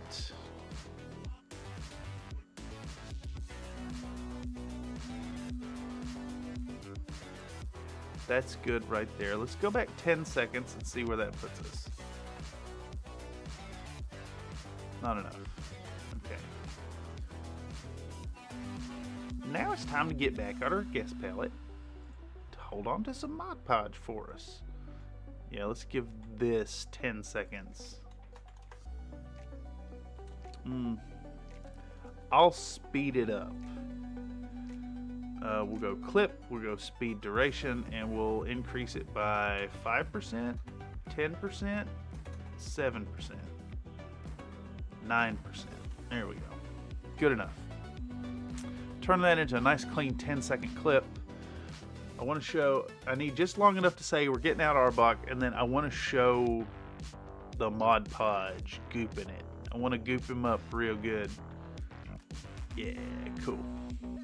Okay. This also should be zoomed in a touch, I think. And we're scooted over some. Arbok's in the center of the shot. Mod Podge is not in center of the shot. Whole thing needs to get shifted over kind of that way, I think. I might have to zoom out some.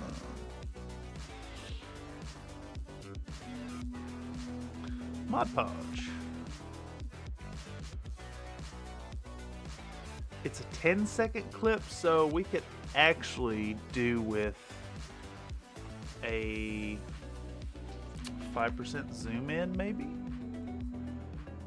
Keep it nice and subtle. Change the position just a bit as well. Time to get back out our guest palette and a little bit of Mod Podge so we can put an extra layer of protection on these decals.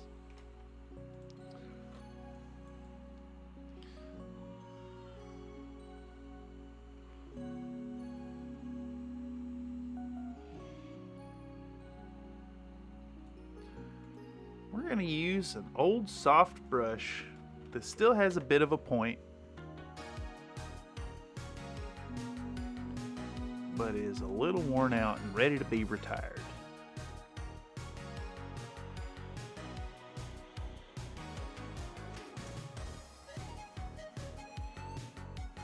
Okay. Let's see about a 10-second. What does 10 seconds give us here?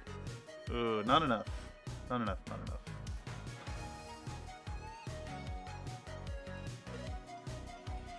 Let's do 10 seconds starting here.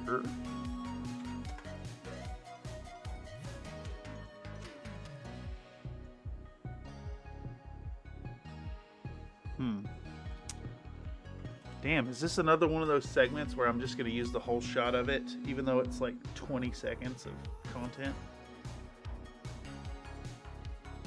I guess I could speed it up. I do want to show that we're covering the whole decal with a layer of Mod Podge. We'll cut that much. Get rid of all this. Get rid of all this.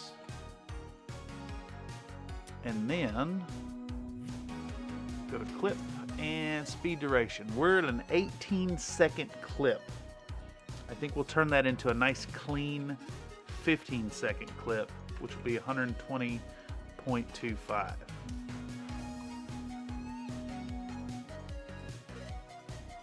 Well, I want you to clip where I want you, brother. All right, and we're gonna start this one at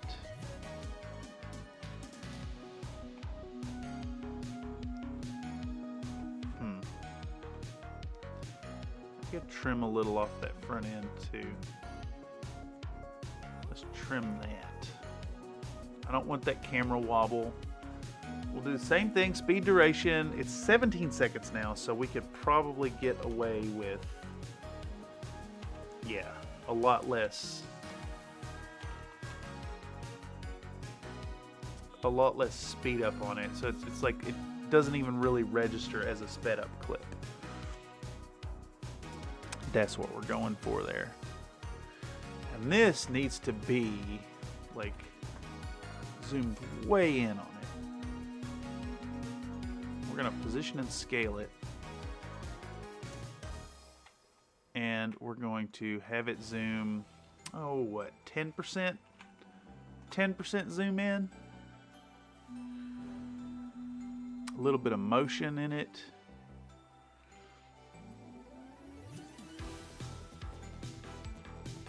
I think we could stand to have it a little higher at the start of the shot too.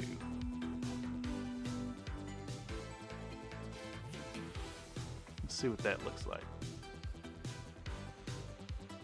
We're zooming in, nice and subtle zoom, creates a little extra bit of visual interest to keep people's eyes on the subject while they're listening to my I started to say dulcet tones, but I wouldn't call them dulcet tones.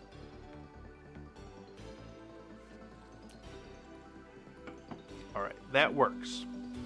We're sitting at 10 minutes of content. It's going all right. It's gonna grow a bit, of course, as the ad gets added, as the voiceovers get added, all that fun stuff. Yeah, but that's fine. I'm trying to just keep it under 20 minutes. I'm okay with a 20-minute clip. 22 minutes is starting to push it a bit, I think. But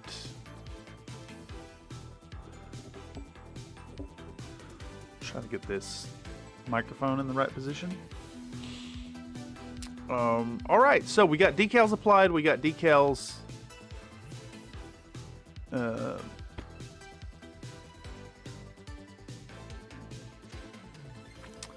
Decals are covered up, and then from here we're looking at putting a little contrast paint on the bases. So that's just another single clip situation. So let's toss it in here. Going to effect control it down to 50%. Last talking head was just like a minute ago, so I'm not going to do one yet. Excuse me.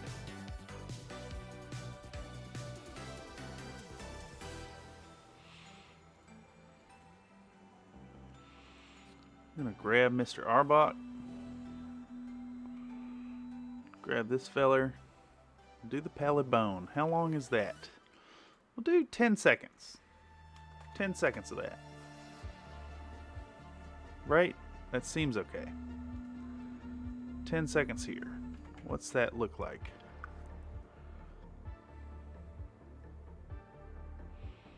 I like that I fumble the model a little bit. That's my type of nonsense. We'll start that at 75% maybe. Yeah, we'll pull that off frame. And then we can actually trim it a little bit, I think. So Arbok goes off frame right there.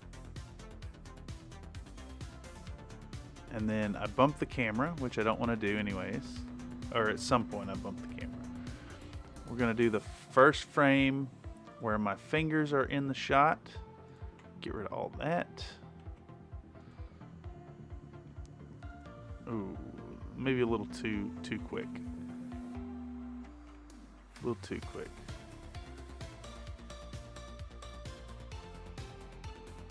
I need to... Something happened with the... I see what happened. I need to get this shift of the white balance, the auto balance in there, so it looks like a contiguous shot. In fact, looking at this, I think filming some of these sequences going forward, I need to just lock in the white balance instead of leaving it on automatic, because it keeps shifting around. Okay. And then this filler can be trimmed off right there.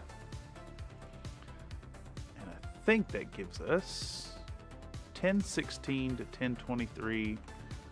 We shave 3 seconds off it. That's fine. That's good stuff.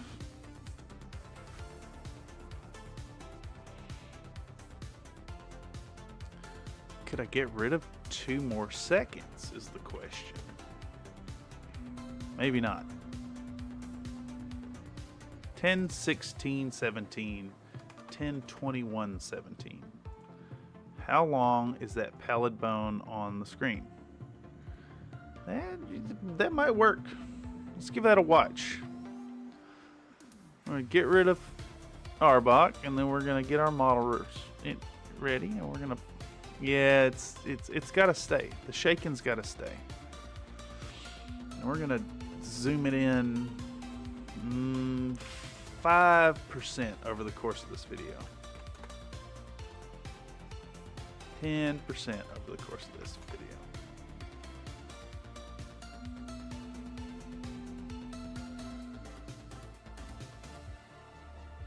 Okay, this should zoom in 5%.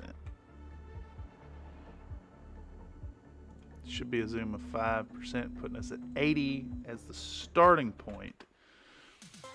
And then this will have 80 as the starting point, and then go to 90. And that should get rid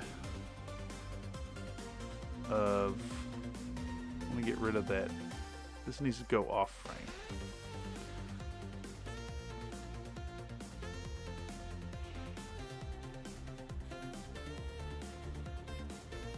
Okay, yeah, there we go. So we shake the stuff up. Pick this here model up. I want that. I want that right there. How we looking audio peaks wise? Still seems all right. Give it a listen. Yeah, it's working.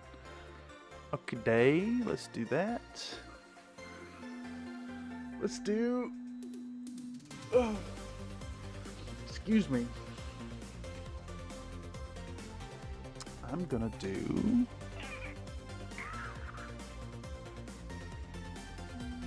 can I get away with 10 seconds here? I like that I moved the lighting. I like when I do that. It looks good.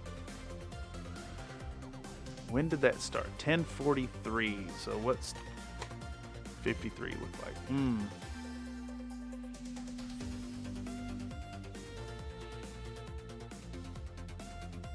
Okay.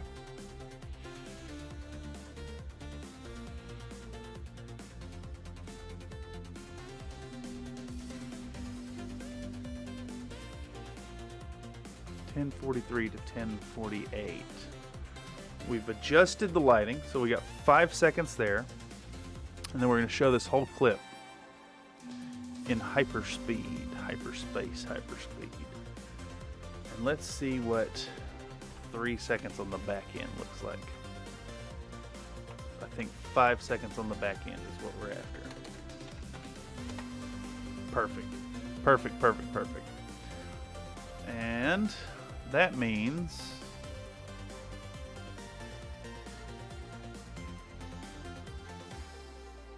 I wonder if these should be similarly set up. So let's call it 1090 by, 1090 by 490. 1090 by 490. 1090, 1090, 490, 75. 1090, 490, 75. Let's see how that looks. Can this model go in?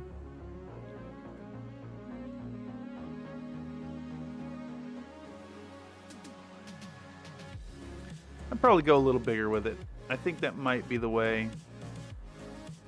Let's go a 90 on it. Let's go a 90 on this one too. 90. I need to have this thing in the frame during this painting section. So it needs to be up like here. 1340 by 250. 1340, 250. 1340, 250. It looks bad there. Okay. Let's undo, undo, undo, undo, undo, undo, undo, undo. What's the solution here?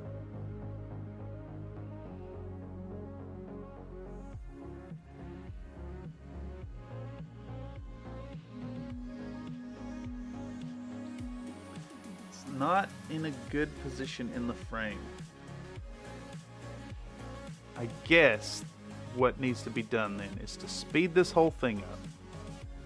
500%, 450%, 450, 460, 475, 477, 78, 478%. And then I think we're gonna put in some keyframes for the position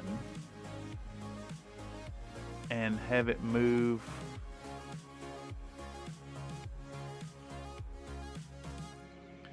Have it move to like get it in the frame proper.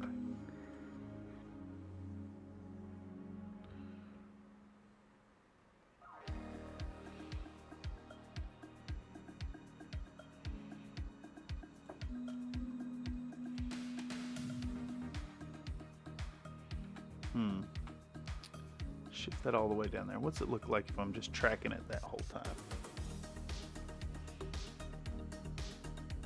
Okay, yeah, I mean, it's in the frame. It's in the frame enough. We got the motion happening. We could actually maybe just, if we're moving it anyways, could do a zoom in. I think would work. Let's do a zoom in to like 80%. See how that looks.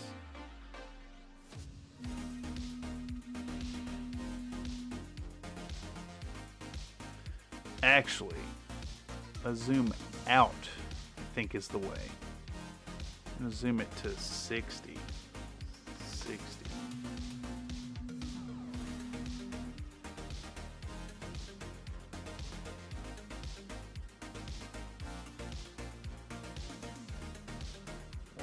Why let me change things?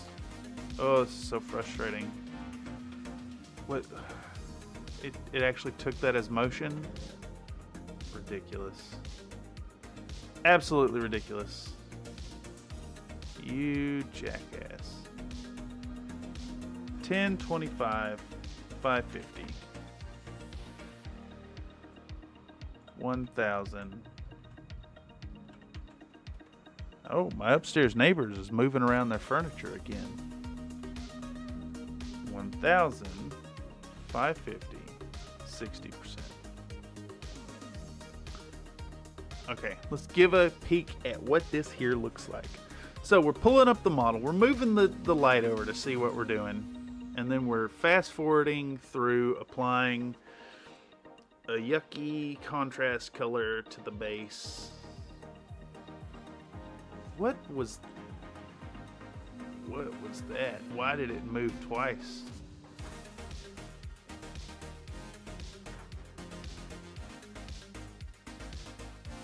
At some point, so once again, I'm having this problem with Premiere where it's doing motion where I don't have keyframes. So check this out. I've got a keyframe here at 1090 for 490. Yeah, it should go to this next keyframe, which we're going to actually remove, and then put this. Like, you see that loop? It should not be looping. It should just be a straight change. What the hell is happening? Let's put this down. Let's get rid of these two keyframes. Get rid of that and that. Why is there a loop? And now it's gone. Okay, it seems to maybe be a problem with the back end. So I have this problem that keeps coming up in Premiere where it'll add extra movement beyond the keyframes that I'm telling it to do. So this one should say 1,550. 1,000, 1,550. Now let's give it a watch now.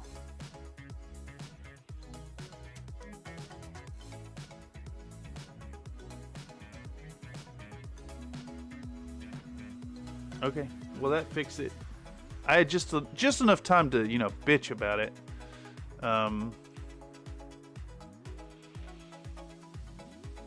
think this one should even. No more zoom.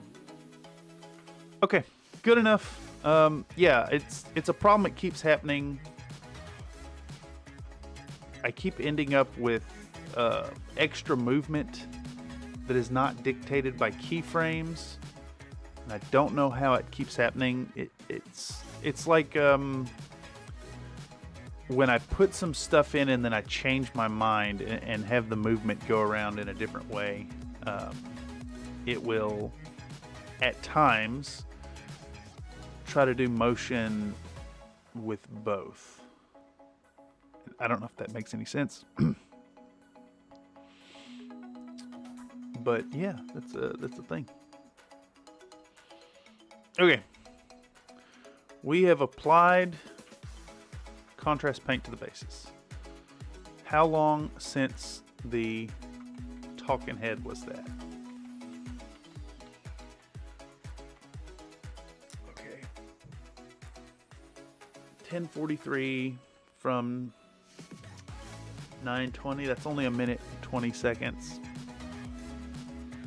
I think what that means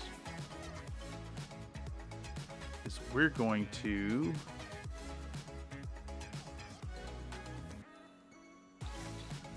what's this next clip? We're going into sponge chipping. Okay. We'll just go on into sponge chipping, talk about that. Talk about the sponge chipping. We'll do the sponge chips. We'll do them sponge chips. Do the sponge chipping and then the blacken of the base rims, and we'll do the mix of the oil wash. We'll mix up the oil wash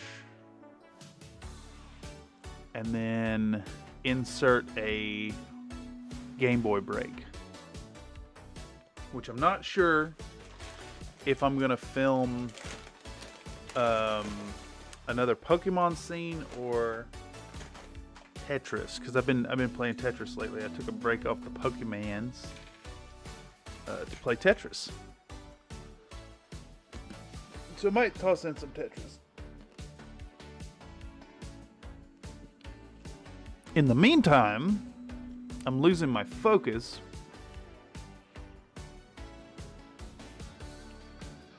And that's problematic. I'm feeling the fatigue of the monotony.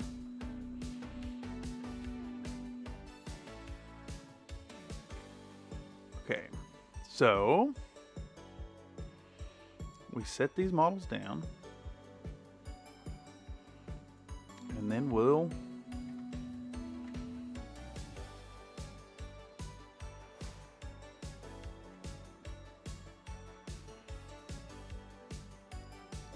need 5 seconds of showing off these things here.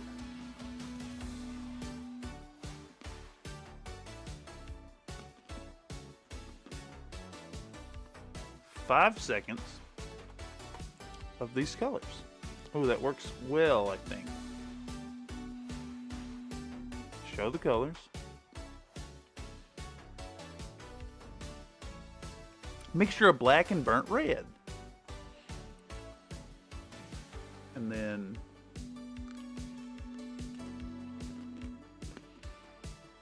I think for once I'm going to show the mixing of the paint. I'm not sure if I showed that earlier.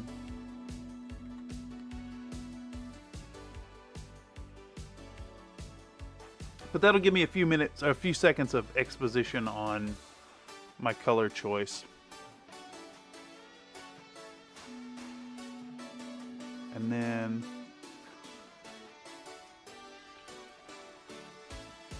I'll show this thing, including the putting the hand behind the camera, because it just will not focus sometimes. I think we got to go 10 full seconds with that one, because we need to show the sponge, we need to show it dipping in the paint, and then we need to show it getting sponged off.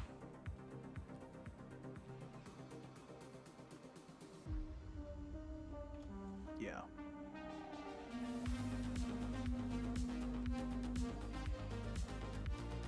Let's see what that looks like. Showing the sponge. And we get our paper towel, and we have the paint on it, and we dab it away. Yeah. Okay.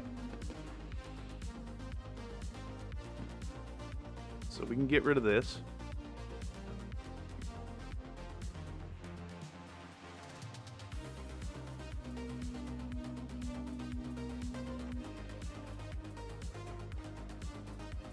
And we want to pick this boy up.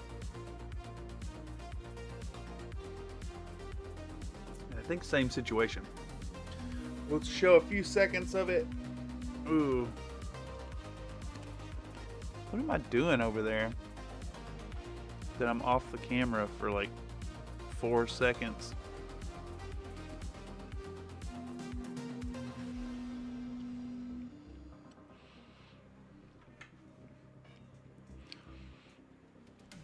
I think we're just gonna show this whole segment hyperspeed.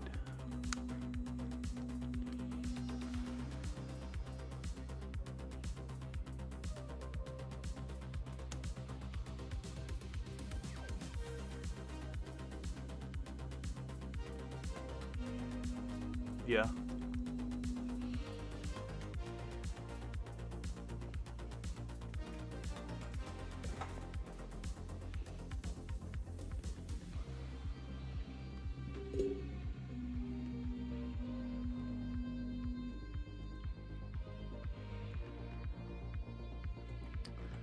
Do I do enough time to...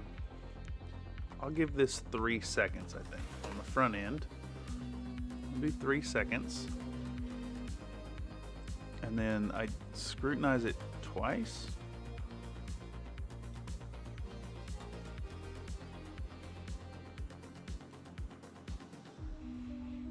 I want to scrutinize it for 3 seconds here. Looks good. We can get rid of the rest of that. And then we'll clip speed duration. This, it's 40 seconds. We want it to be 10 seconds long. Just as has been the trend in this video. We're doing a step that involves looking at the model, applying the effect in fast forward motion, looking at the model at the end.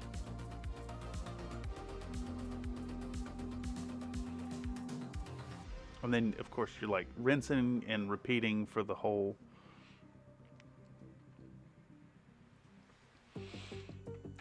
deal. Let's do 100% on this. Let's just do 100%. 100% at 1100 385. 1100 385 100%.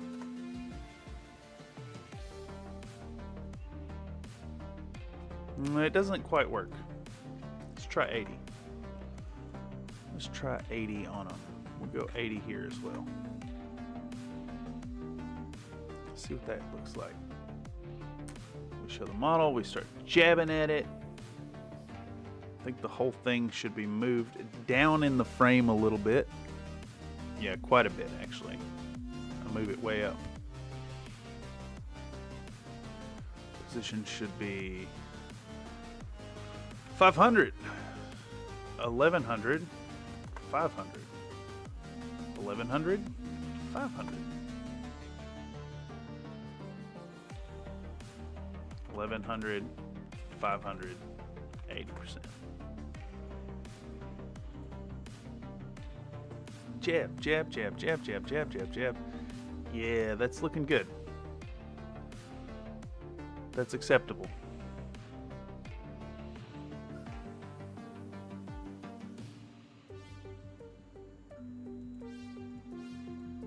Yeah, there we go. Okay, so I don't think I need any more from that clip. That's going to put us with 013358. We're done with that one.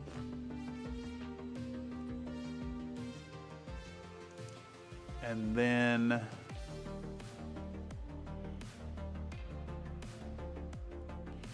do I need to give them that glimpse?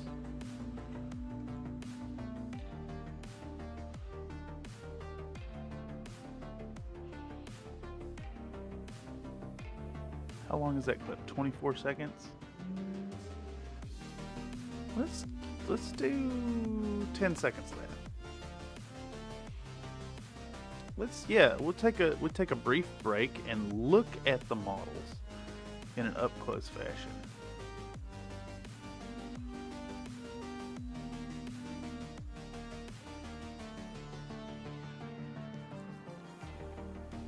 And we'll have it slowly zoom out during that whole deal. We'll go 10% with it.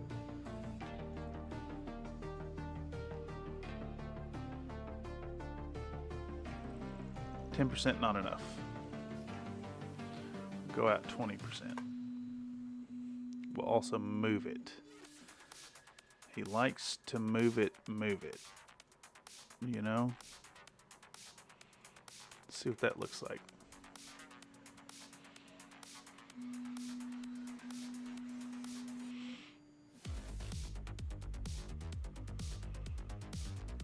Yeah, okay, cool.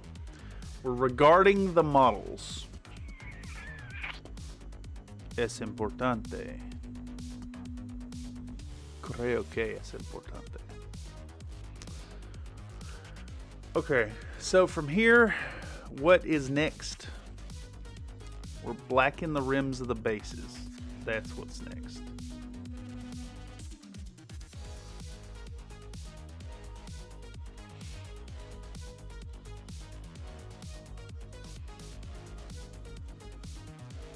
It's a weird choice that I black the rims before the end of the project. Do I re-black them?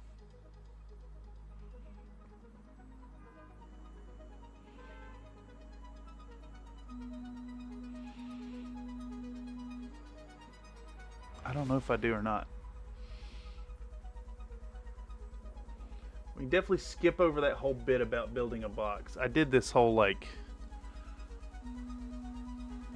janky construction of the shipping box that in the moment I thought was clever and a good way to ship the models, and it was for the most part. One model ended up broken, but only 1 out of 12. I'm hoping that my last commission that went out is a little better, actually. I switched to bubble wrap, exclusively bubble wrap instead of foam. And then when I packed the models,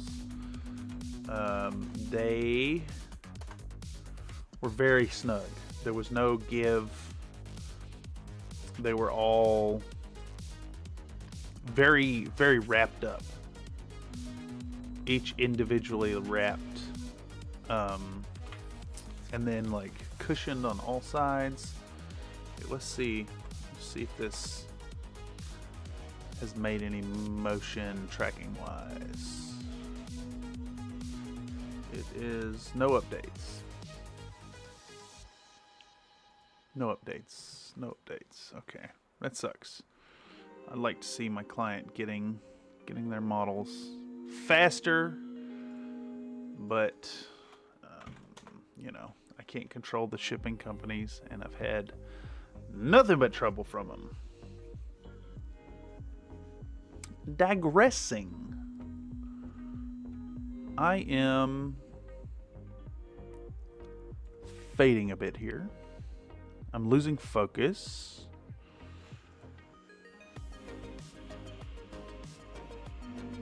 I'm fading fast. I'm fading.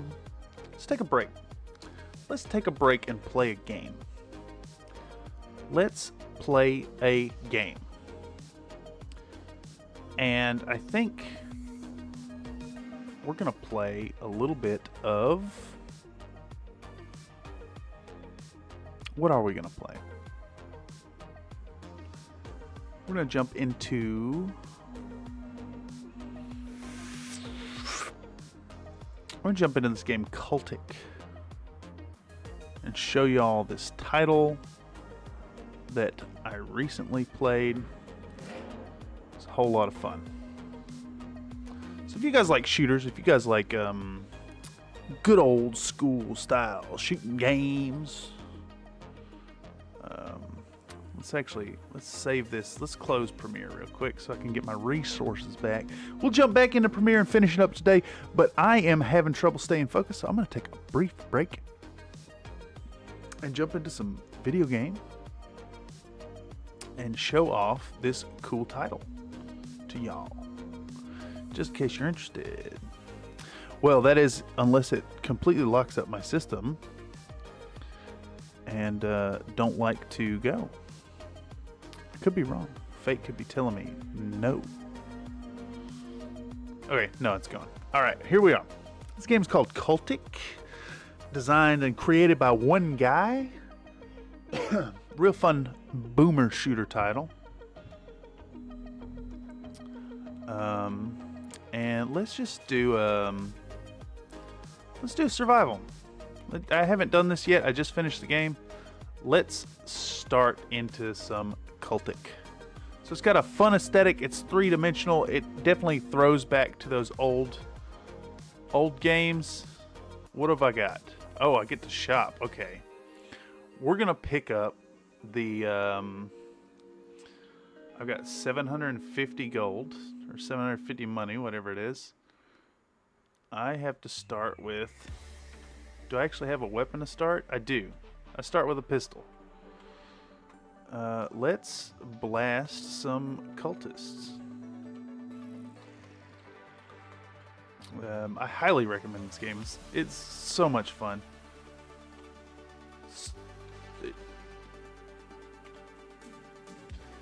Now, of course, it's not as intense as what you're seeing right here. The levels, I found the gameplay was a little more plotting, a little more calculating. Like, you could take your time and really think out a scenario instead of just like running and gunning like some of the other boomer shooter games out there. But it was a ton of fun. The aesthetic was super fun. Ooh, I'm out of ammo. This is bad. It's time to pull out the hatchet then, I suppose.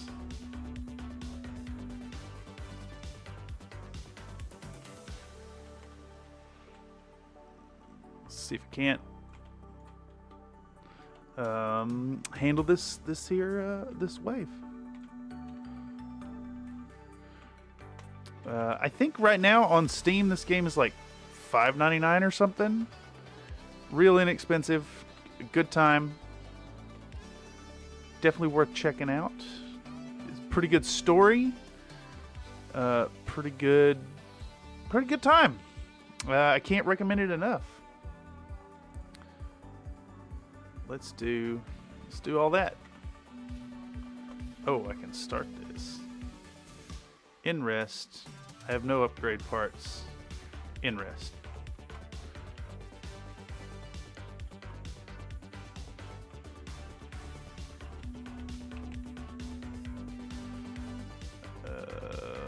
Yeah, I don't know if folks are interested in these old school type feel games, but Bolt Gun is out if you're into Warhammer, and I picked it up. I haven't played it yet because I was waiting to finish this actually, but I was thinking of playing that, though I don't want to jump into that here on the stream because I'm just killing a few minutes to ease my manic mind back into an enjoyable afternoon of doing some work. Ouch.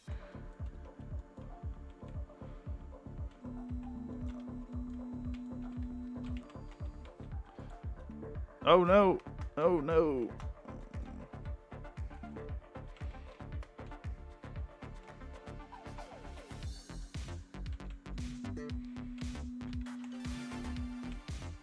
I'm gonna die, folks. I'm gonna die.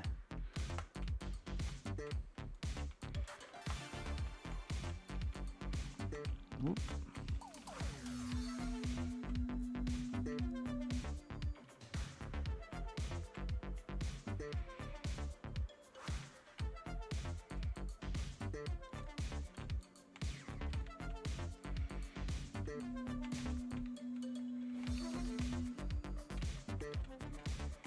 Ooh, my accuracy is off. You'd think my accuracy would be a little better for all the Apex I play, but I'm just as bad in that game. Alright, we're going to buy some stuff. We're going to buy some shotgun shells. We're going to pick up the shotgun shells. Do I have an upgrade part? I do not. We're going to end the rest.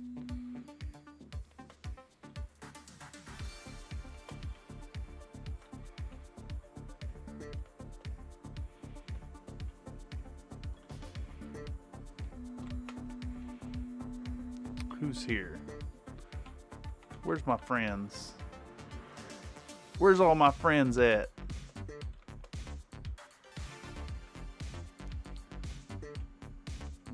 Ooh, that is a mystery box.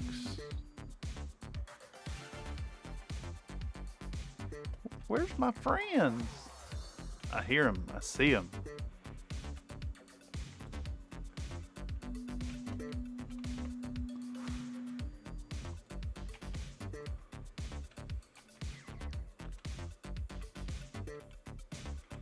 See if we can't clear out that mystery box.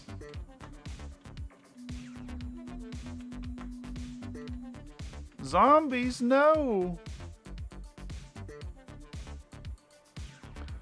How do I break this? There we go. Excellent. I'm not gonna do great, but you know, giving it a go. I found that the palette in this game, the color palette, was really awesome. Really desaturated feel. You know, it's easy to assume that it was like Doom, but I got more of a... It reminded me more of like the original Deus Ex in the combat. Like, this here is not a great indicator of what the game is like, because most of it was kind of slow and methodical. Taking time, really giving thought to individual scenarios and approaching different scenes in a more calculating way.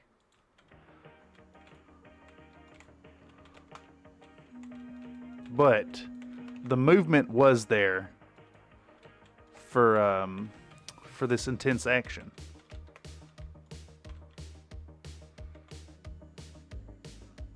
Alright, here we go. I am not doing so hot health-wise.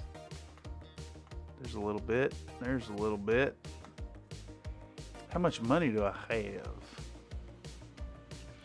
1,300?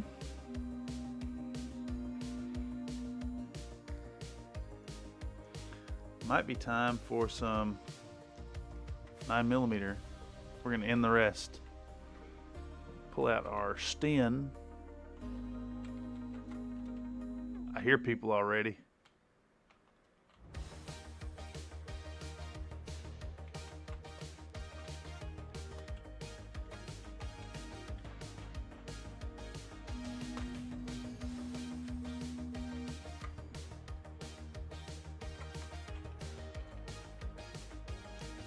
Ooh, some dynamite.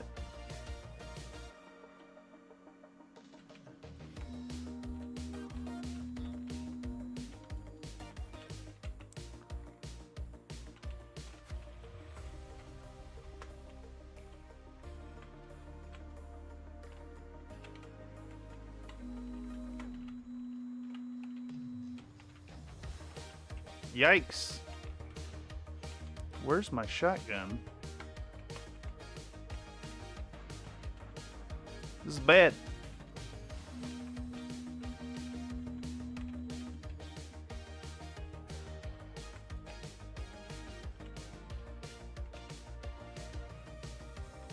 Ooh.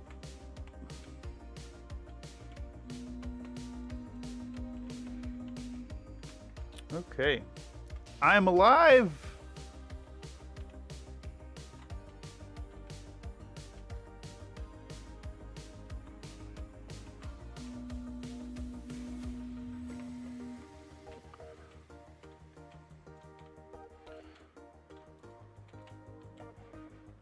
Oh, that's bad. That's real bad. That's real bad.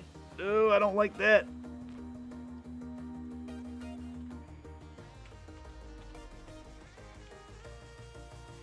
I don't know if y'all saw that thing, but it's a problem.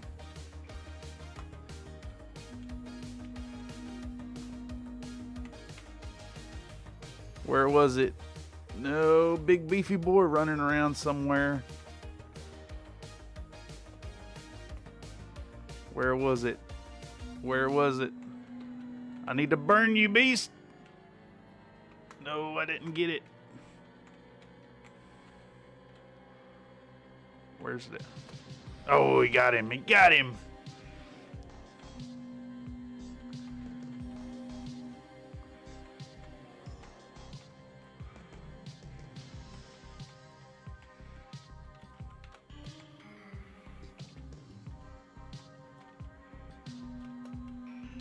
I'm in a bad way.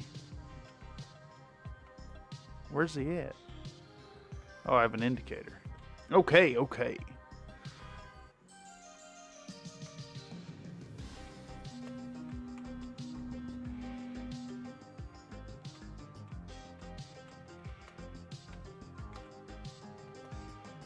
All right, let's let's keep moving. Too expensive.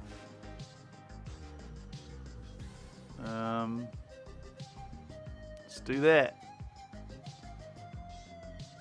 Let's rest. Should have bought a field kit instead of all this extra garbage.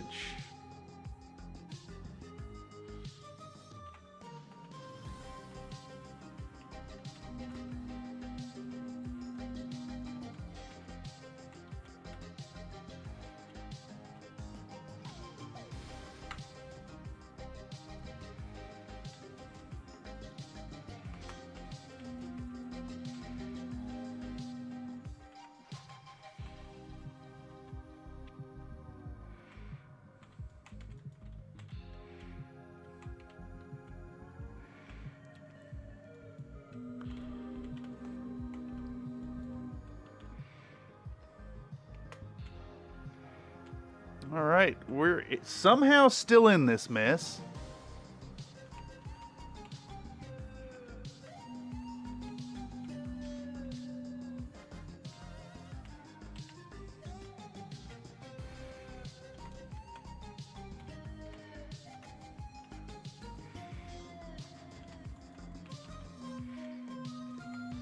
Oh, that's bad. That's a psyker.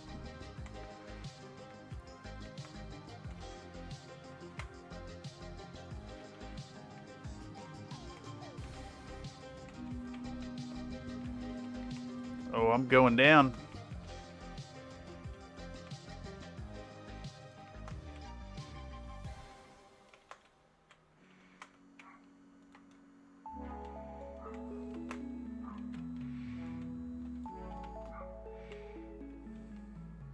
Oh, God.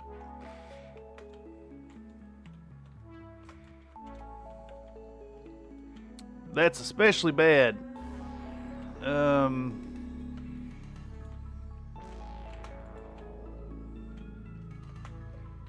Well, that's that. Anyhow, that was cultic. This actually shows a little bit more of a action-packed situation as opposed to what the game actually is. You can expect a much slower pace, methodical, story-driven experience. I highly recommend it over on Steam.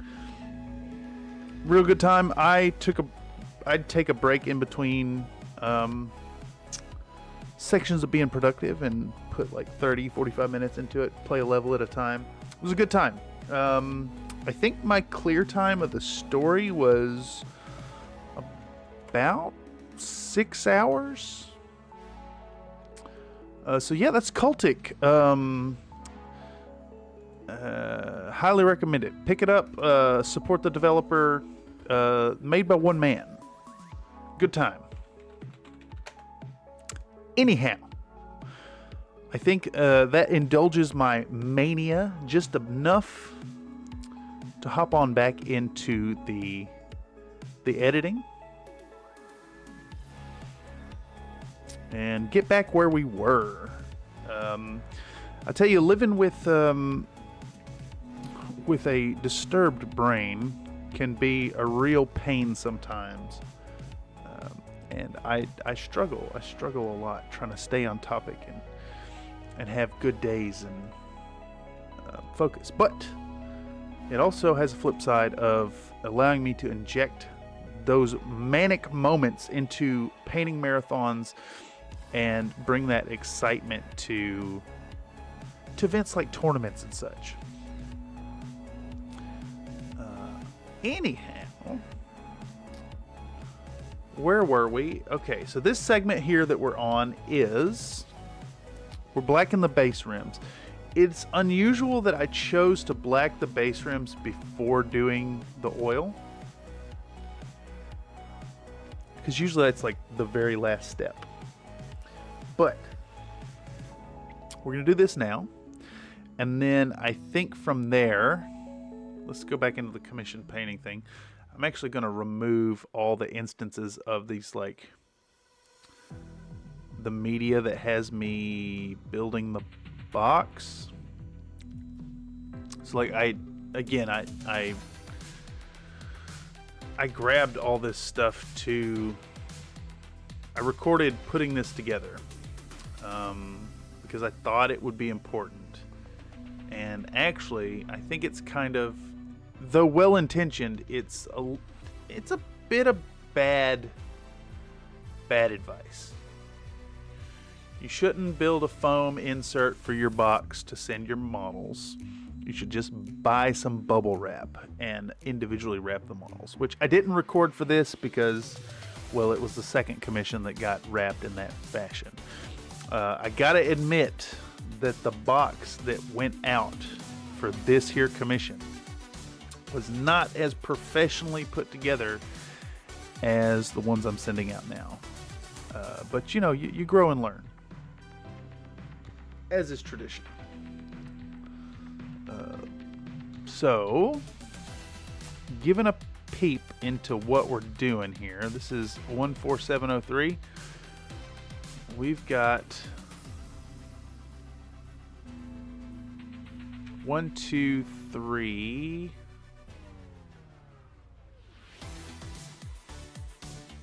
4, 5, 6, 7, 8. We've got 8 clips that'll get put together into the oil painting segment. And then, is it a total of 5, 6 maybe?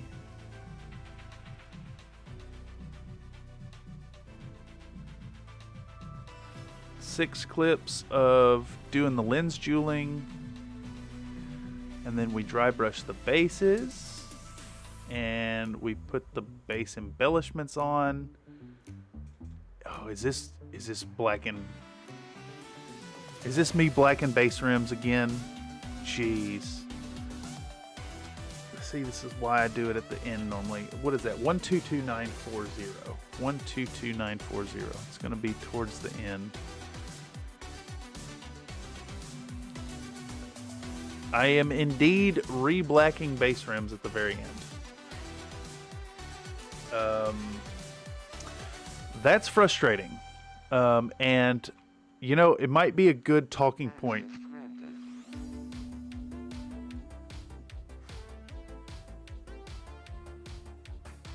it will be a good talking point in the video as to like why normally I don't black the base rims until the very end. Because, well, it looks like what happens is I do this dry brushing, which is... Where is that dry brushing? It's somewhere in here.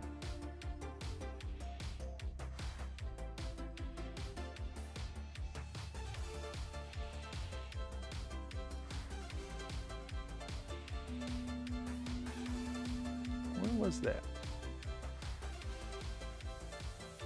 Where was the dry brushing? I think it's this one right here. 120127. 120127. 120127. This video. Yeah. I'm getting out the dry brushing, and I heavily dry brush the bases and like the ankles and shins and whatnot to get some dust onto them. And of course, it ends up getting a little bit of the dry brushing onto the base lips. So, case in point as to why you don't black out the base rims till you're done painting it, because then you just got to do it again. You're wasting time. So I'll probably talk about that in the content. Let's delete. I don't need those. And then I think this very last clip that I have shows me wrapping the models and packing them away.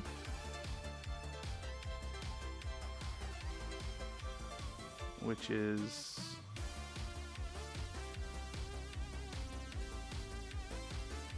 It would be an important bit. It would be. But... I didn't include any of the other stuff about making the box, so we're not going to include that. We're just going to skip over that, and we can delete this video from the feed. All right, so back on the task at hand, we're going to show the black paint. Who be dat? I'm getting messaged. I'm getting messaged. I'm getting messaged frogs. This is good. This is very good. This is extremely good. Frogs and Toads of Japan. Yes. Yes. I might need to send this over to Mr. Mechanic Frog. Need to send frogs to the Frogman himself. Let's go over to General Chatter, I think. Let's see. My apologies. This is important. Important to me for various reasons.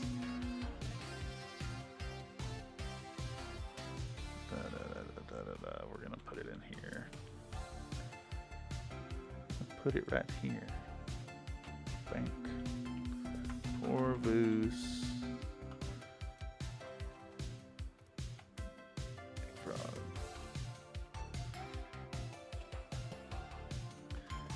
Okay, share.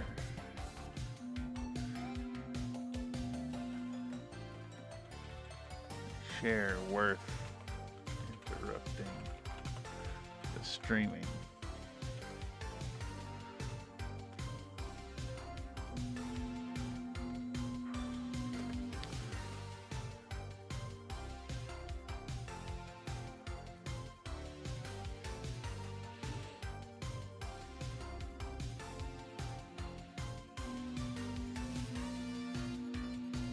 Oh, it's so good.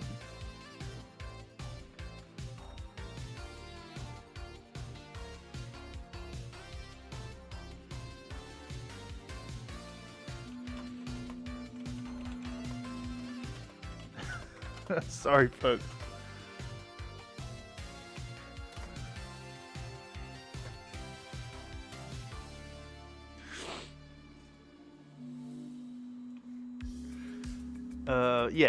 Yes. All things must come to a halt when friends share me frog pictures to share with Mr. Frog. I guess I could show you what I have just stopped this stream for. And it is this video, this image right here. These are frogs and toads of Japan, and they are all adorable. Look at that. Oh, the guy in the bottom. This guy. Yes. Yes.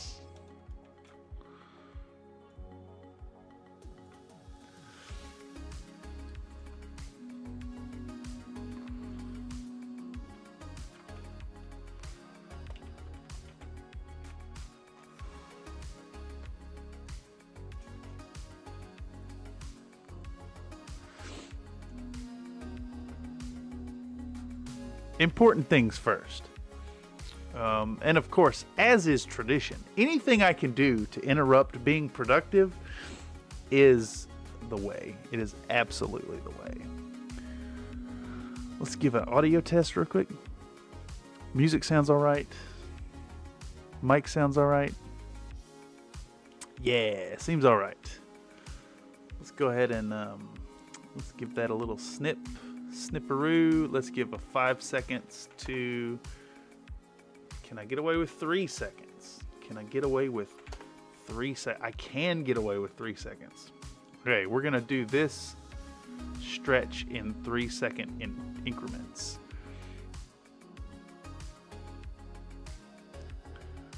We're gonna...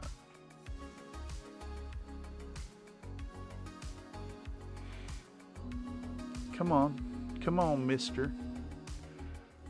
Let's see what 3 seconds of that looks like. Perfect. Absolutely perfect. And then we want 3 seconds of drops of waters. All right, go to 50. There we go.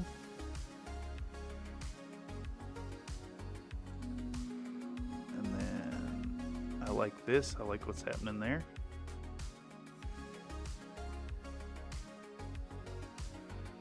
Start it right here. And we'll go 58. We'll do 3 seconds of mixing it, and then we'll change the camera zoom around on those. Generate a little visual interest. And then it's a matter of I don't know. This section right here. 3 seconds of that. It'll put us at 41.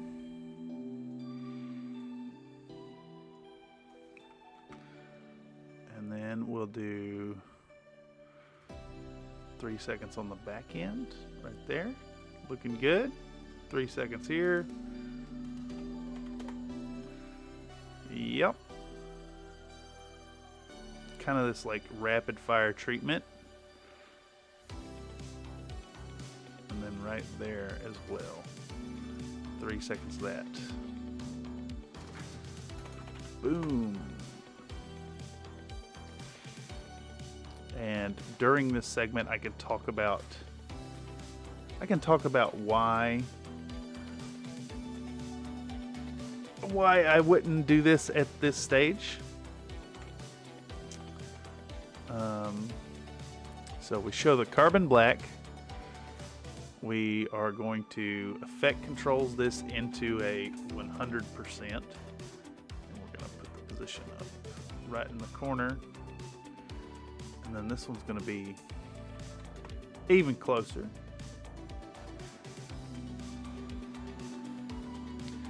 And it does a drop of drops. And then this one gets, oh, what's this one going to get? 80%? We'll start zooming back out with it.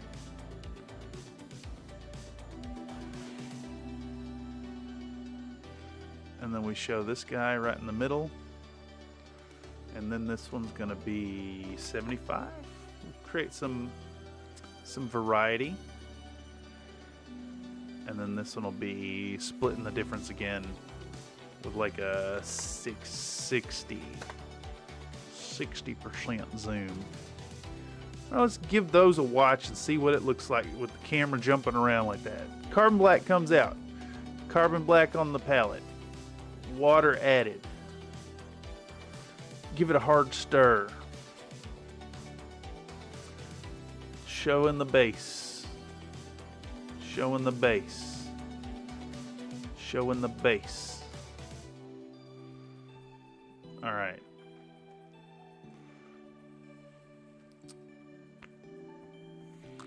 And that's it for that portion.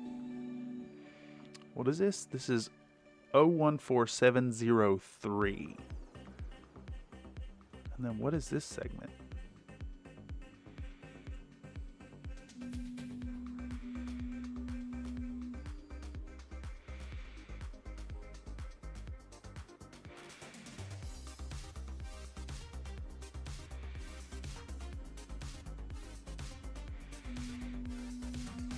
Okay.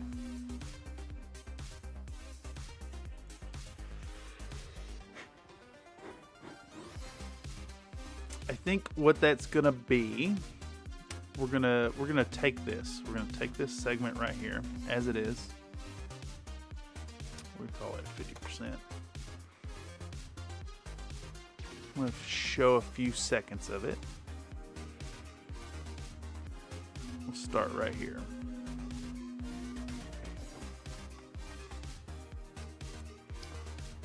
Oh, yes. Do I need 2 more seconds of that? No. 57. We'll do 3 seconds. Pow. Continuing the same trend. We've got this guy. We're just pushing it out of the way. And then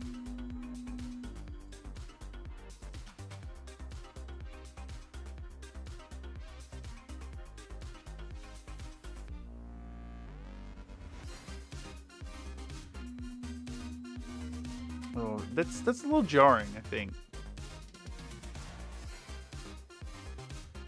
Yeah, it's a little too jarring. So I think what is actually going to happen is now we're looking at 9 minutes and 21 seconds to 11:50. So that's 2.5 minutes in between that clip and the last talking head bit. So we're going to cut that scene into another talking head of, oh, now that we've finished blacking out the base rims, even though we've made a mistake here, we'll go forward into doing the oil wash section, which is going to have me going into another. I'm going to create a new sequence called oil wash. And we start plugging in all those clips about the oil wash. And we'll start with this one. Starting right here. Keep settings. Delete the sound.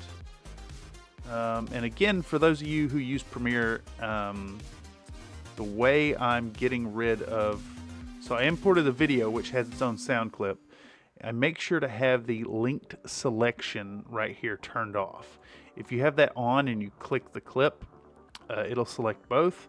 So we can turn that off and I can get rid of the audio. Because I'm going to put my own audio back in. I'm usually listening to copyrighted music or... complaining loudly about the traffic or my shitty neighbors upstairs, you know, that kind of stuff that has no place in the videos. I was thinking I might use raw footage at some point when we open up the Patreon, for instance. All those like blooper reels and full-on mental breakdowns will be there for people to see as a little bonus to those who want to support the channel. Though I'm not going to open the Patreon until we hit 1,000. I'm not here to beg for your money, but I am here to beg for your money because, well, I want to do this all the time. I'd love to do this as a full-time position, and you know, it takes a ton of work.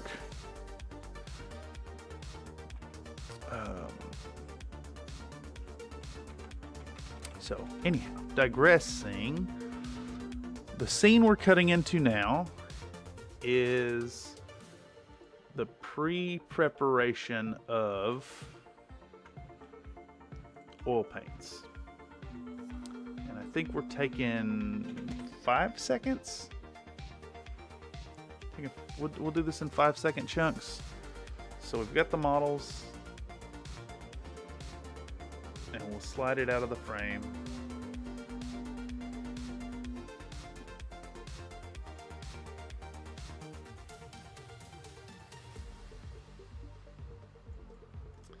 And then I want this cut. We'll do 5 seconds of that. Does it really take me 5 seconds? 5 whole seconds to get that cardboard out? I must be just sitting here for multiple seconds. Yeah. See if we can't do that in a 3-second cut. Yeah, it's there in 3 seconds. We'll get rid of this. Pow. Trim 2 seconds of extra time off it. Cardboard comes out. And then we are coming out with the Winsor & Newton artist color, as is tradition. So we'll zoom in. I'm holding Alt and using mouse wheel there. We're going to get rid of that off the front, and we're going to go 5 seconds of that, 10 seconds of that,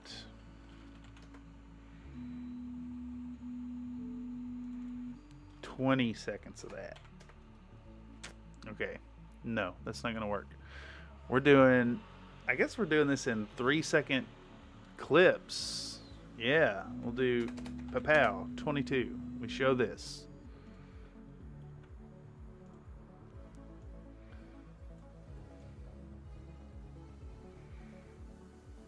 Can I get rid of 2 seconds of this and we just have a nice clean 3-second interval video? What's this look like now? 3 seconds on the front end, slide them away. Pull out the cardboard. Pull out the artist color.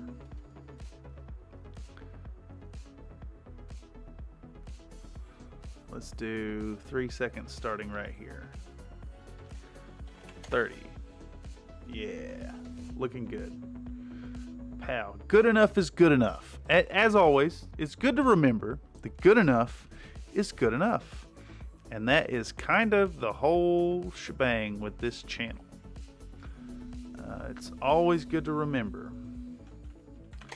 that good enough is good enough. And you should accept that from time to time and not completely destroy yourself.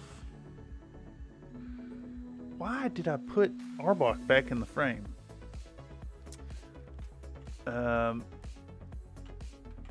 Whatever. I'm gonna accept it as part of the art here then.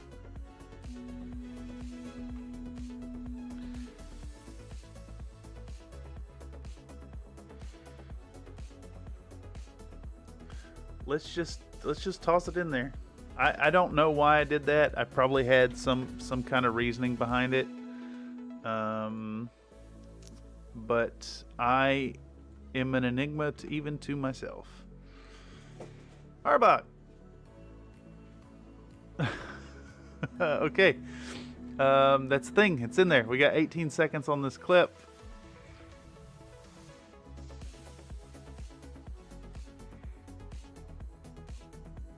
Oh, okay. Control Z. Control Z. Control Z.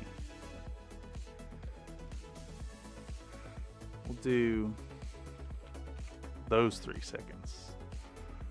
Oh, it's not long enough. Okay. Dang it.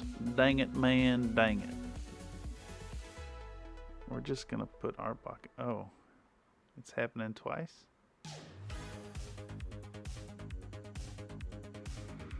Does 3 seconds show it come into the frame 2 times? Go to 1 minute. No. Okay. Let's cut this off here. Let's go to 1 minute, 3 seconds. Let's get our little Arbok in here. I don't know why I'm doing it, but I'm gonna just toss it in there and be jarring and be like, I'll have the voice in my head go, Arbok, and then he goes, Brah. We won Arbok. Or say something like, and now that little cardboard is functioning as a guest palette, we can treat it just like Arbok. Something like that. I'll make some kind of joke or some kind of reference to the guest palette. Something like that. Okay, that is 021735. So we can now... We'll do a fade out transition is what we'll do here. And we'll go back 1 full second. Oops, that's the wrong direction. 1 full second. And we'll go effect controls, opacity, back end of that. And we'll fade out to 0. And actually with that, sitting in the steel chair is killing my tailbone. I need to stretch my legs, drink another cup of water. So I'm going to transition on into a break screen, I think. And we're actually going to do this way. I want to turn off the TV in the corner and the microphone and leave the music playing, but let the cookie clicker number roll.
We back.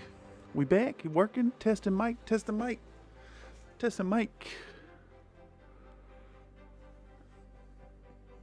Yeah, here we are. Hello, folks. I had to stretch. My tailbone hurts. I'm sitting in a steel chair all day.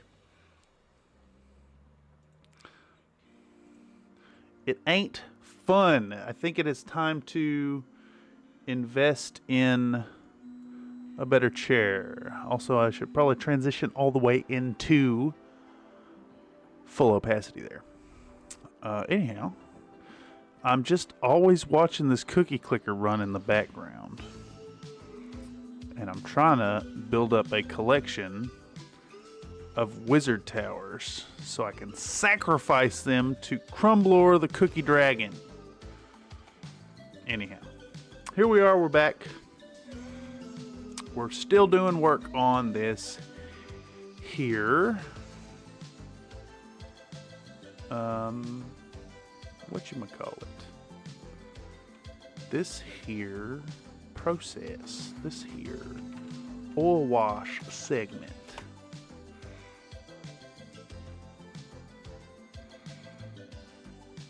And I think I was doing this in 3-second intervals. That is correct. So we're going to continue with that trend. And we're going to show, let's cut from here and go backwards. Nope. I need this thing come onto the frame. And we go to there. Yeah, it looks good. We'll do that. We'll do that and see what that looks like. We're pulling on the gloss varnish. And then, why did I do it twice? Ooh, that is much better, actually. Much better way of doing it. Let's take this segment and run with the second take. And then let's do another 3 seconds. Another 3 seconds, another 3 seconds. We're gonna do 6 seconds there. Gloss varnish. Pop. And then we will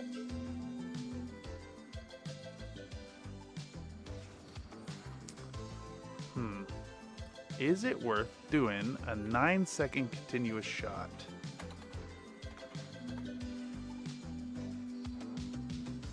Am I actually pouring the stuff? I am. Okay.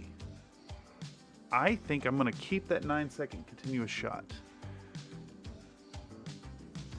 Because it's still in the rule of threes or whatever.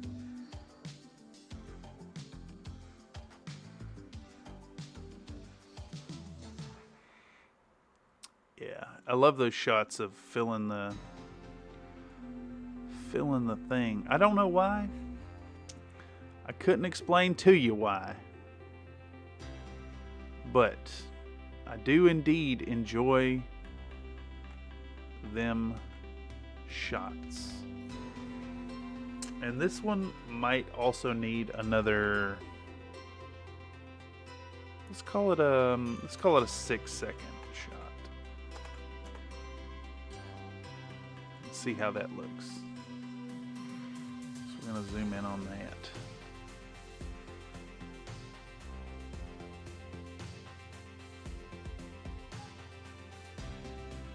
And then we'll spray a second model, maybe. Okay.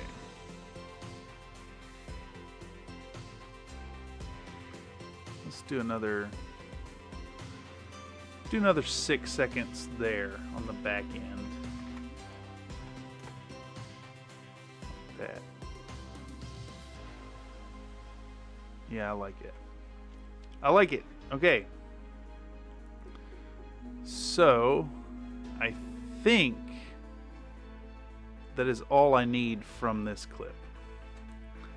I probably recorded spraying more than one, but it's all the same. It's all just illustrating that I want to hit these with a nice, thick, shiny shellac of Galleria acrylic gloss varnish so that when I put the oil paint on, it flows a little smoother into the cracks and crevices.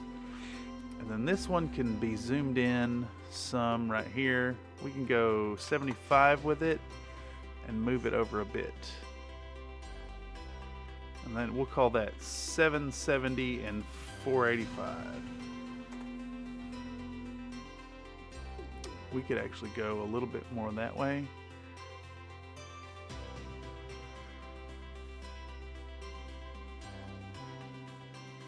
No, that looks bad. 800, 385.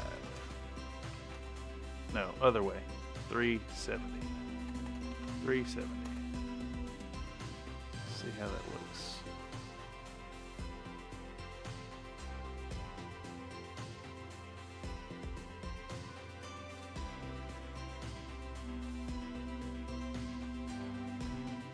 I like that shot because it shows my octopus. Do I need to zoom in on it? This is a 50. And then this is a 75. And then this could be a 60 maybe. 60% zoom. And I think I'm still getting that whole... Well, we'll scoot it over like that. How much of the octopus shows up now? Getting the spray on, setting it down. I like putting it in there. Okay, good enough. We show the tattoo. It's the only one on my arms that's worth showing off. Because my right arm is covered with filth garbage that needs to be eventually covered up and or finished. It just, you know, tattoos is expensive, y'all. Tattoos, they cost money. And I ain't going to pay for it with YouTube. Not yet. Sometime. Eventually. Maybe the commissions, actually. Cover over that trash on my right arm that I picked up in the trailer parks back in Tennessee. That's fine. They give a little bit of character. Okay, moving forward. We've shown getting out the oil paint. We've shown preparing to apply the oil paint with the gloss varnish. We now need to show mixing up the oil wash proper, which is going to involve, get the camera in the right position first. Okay, razor blade this off, get rid of it.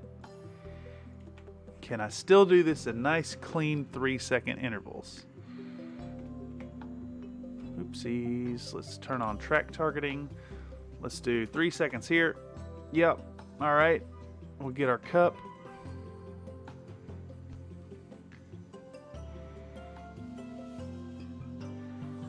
Get out our white spirit.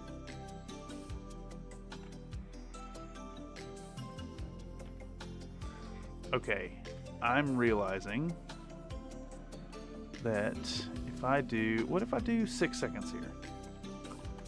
51. What else do I show? What does a 12-second spread look like?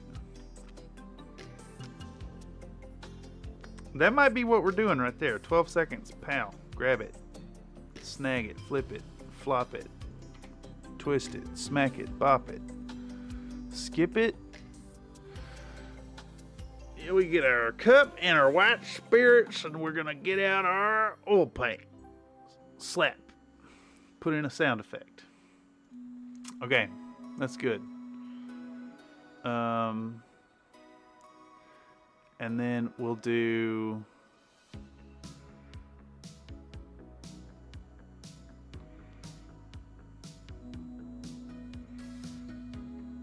I think grabbing that is poignant.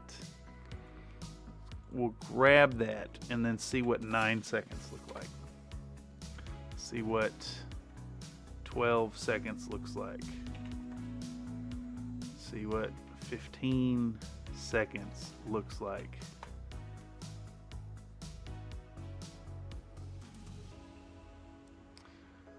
Okay, this one probably warrants breaking it down into targeted chunks.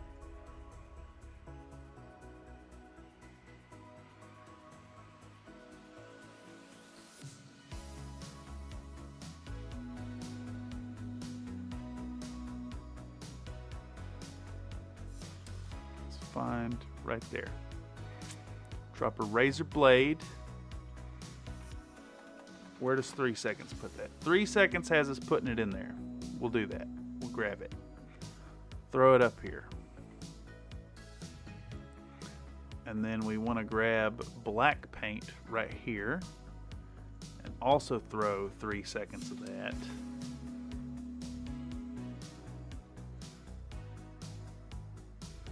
We're putting the black in the cup. Get rid of all those. And then we'll skip over getting those amounts right because it's... And then we'll go to right here.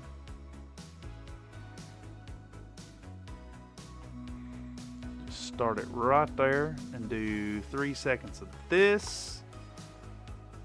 Has us putting white spirit into it. Let's see what that looks like. So we grab the brown, grab the black, put in the white spirit. We need mixing it up.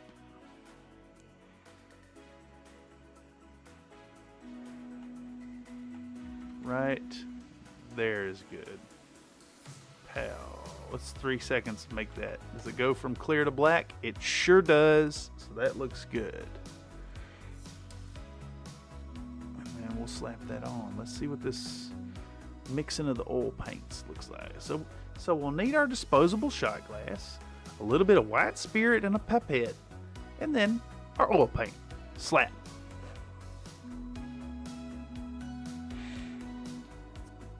Dang, still streaming. Let's go, says Commander Shepard. Yeah, I think the plan today is to... I want to edit down the footage and try to get done with it before calling it. I'm feeling the fatigue. I very well could walk away from this right now, but you know, the work's got to get done anyways. So currently, we're mixing the oil colors. And then getting ready to apply it to the models. And I think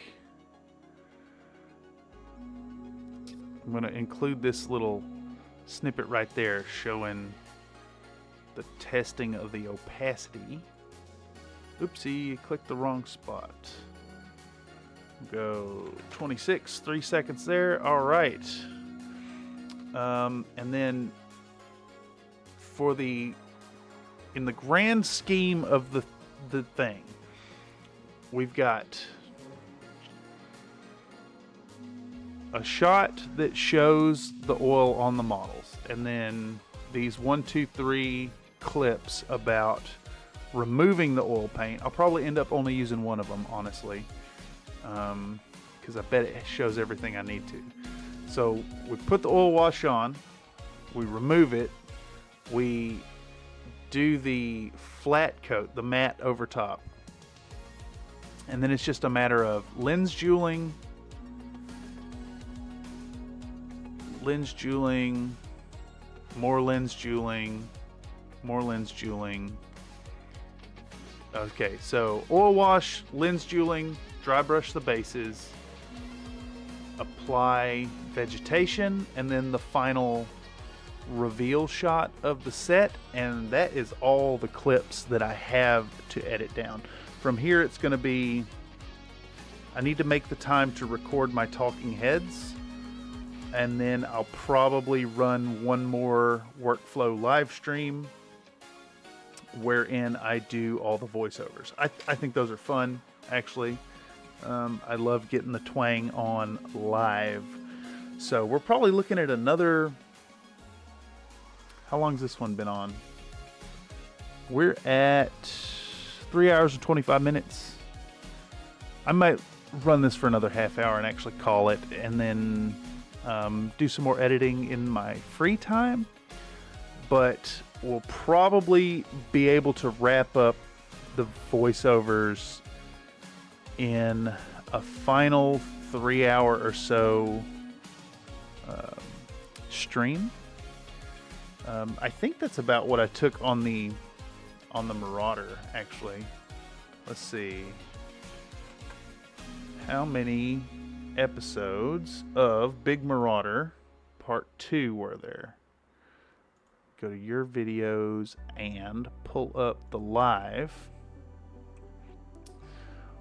We did workflow stream. Oh, I'm wrong. I did 4 episodes of workflow live stream on the 28mm Marauder for a total of, let's see, 6, 7, 8, 9, 10, 11, 12, 13 hours of content. I mean, it's not, I can't, it's hard to call it content. It's really just, you know, the work I'm doing anyways, but it's here and it's a platform for people to see what's going on behind the curtain, as well as to put their input into either what is being made in the moment or a great place to put comments regarding past projects. So we might be looking at a Wednesday, another stream tomorrow to finish up the voiceovers, and then the Thursday Diablo stream, we're aiming to actually finish Diablo, which I'm super excited about, but it's going to take a little preparatory work beforehand, so we don't end up doing the same as last week where we make no progress. Unfortunately, people on the Country Fried Minis platform didn't get to see that because Comcast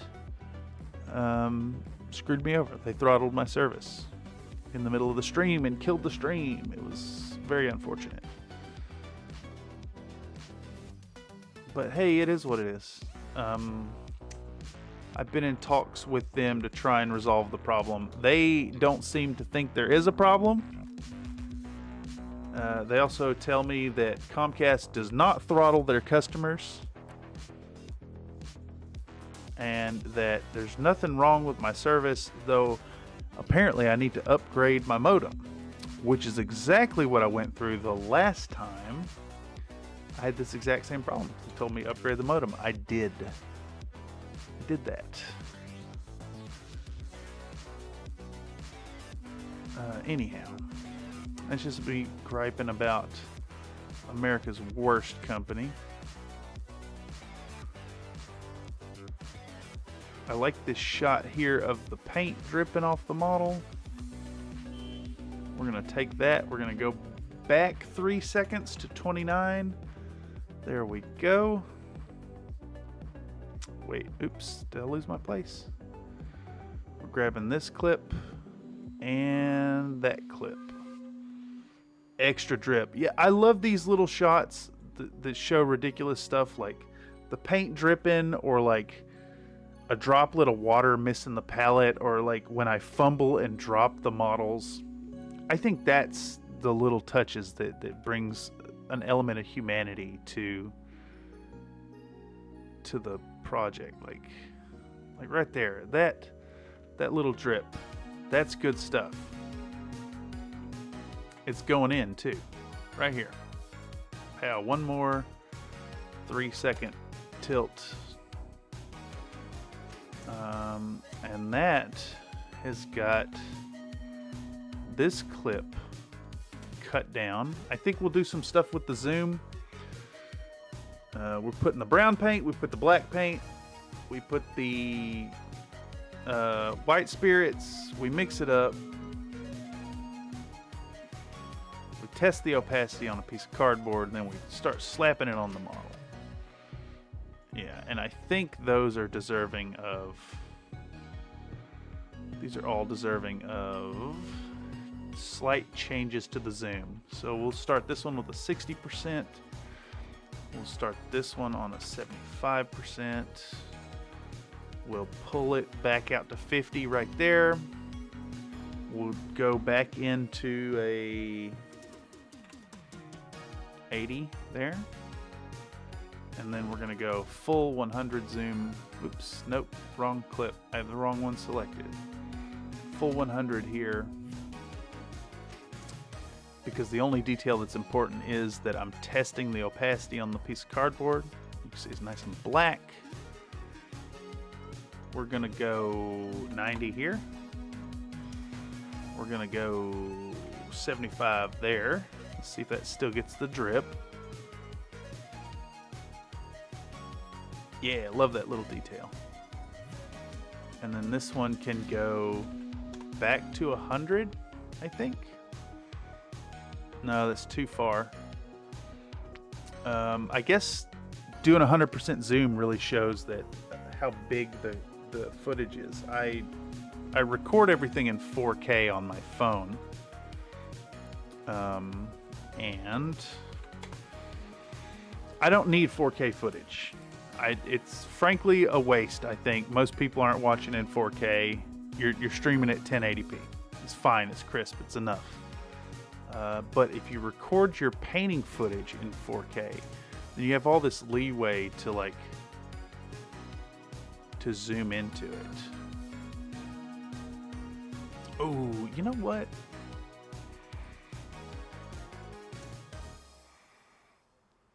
I kind of want all of this. I kind of want this whole messy mess. Let's get rid of that second drip, pal. And let's finish up. We'll start right here.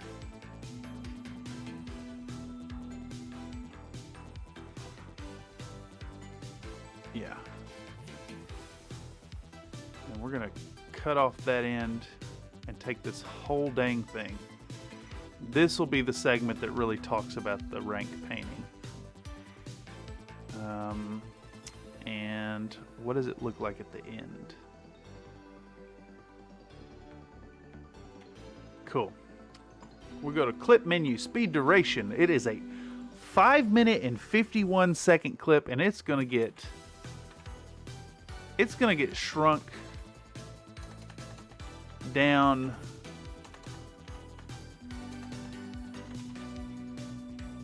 to, it's gonna go 2340% speed.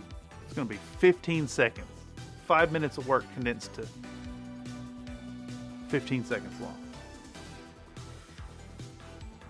And then on top of that, I'm gonna go back to the main body. I'm gonna grab my VHS fast forward green screen, and I'm gonna continue with the continuity of that running ticker of the time. So every time the fast forward overlay pops up, that the timer is continually counting down or counting up. I may have to render this to actually view it proper. So let's do that. Let's go ahead and add an in and an out, and then I can render in to out. Country Fried Big Brain. I never claimed to be a smart feller, but I do okay in school. In fact, most semesters go really well. I did not get the dean's list this time because I took one class as a credit, no credit. One of my professors had a complete and total a BS grading system wherein there was no class. It was just read this material and write a paper. And each of these papers is not even worth a grade. It was credit, no credit for each of the papers. And late work would not be accepted. And if you missed one of them, you were hard locked into a B. If you missed two, you were hard locked into a C. And if you missed that third one, it's a D, etc. I got the due date mixed up because every other class had due dates on Sundays. Sunday evening, 11:59 p.m.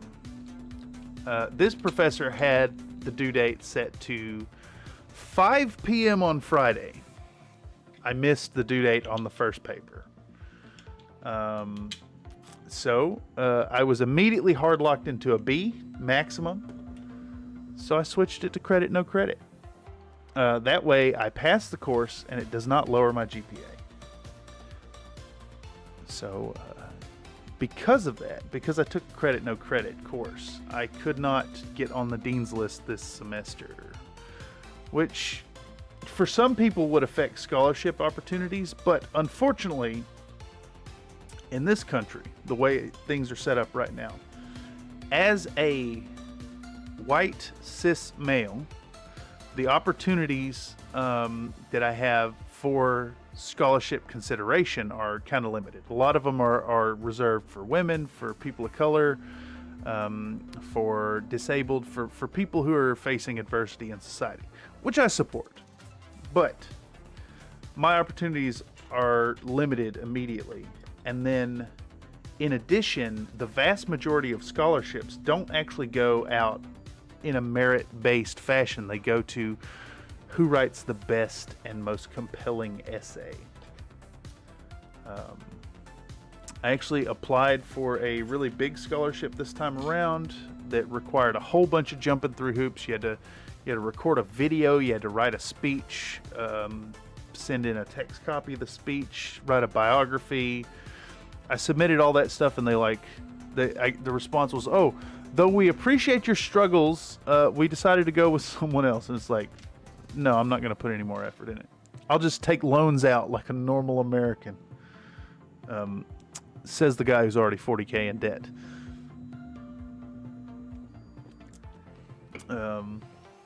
It's fine. It is what it is. What am I going to go complain about the fact that I can go to class and make YouTube videos and not have to work a job right now because I'm burying myself up to my eyeballs in student loan debt?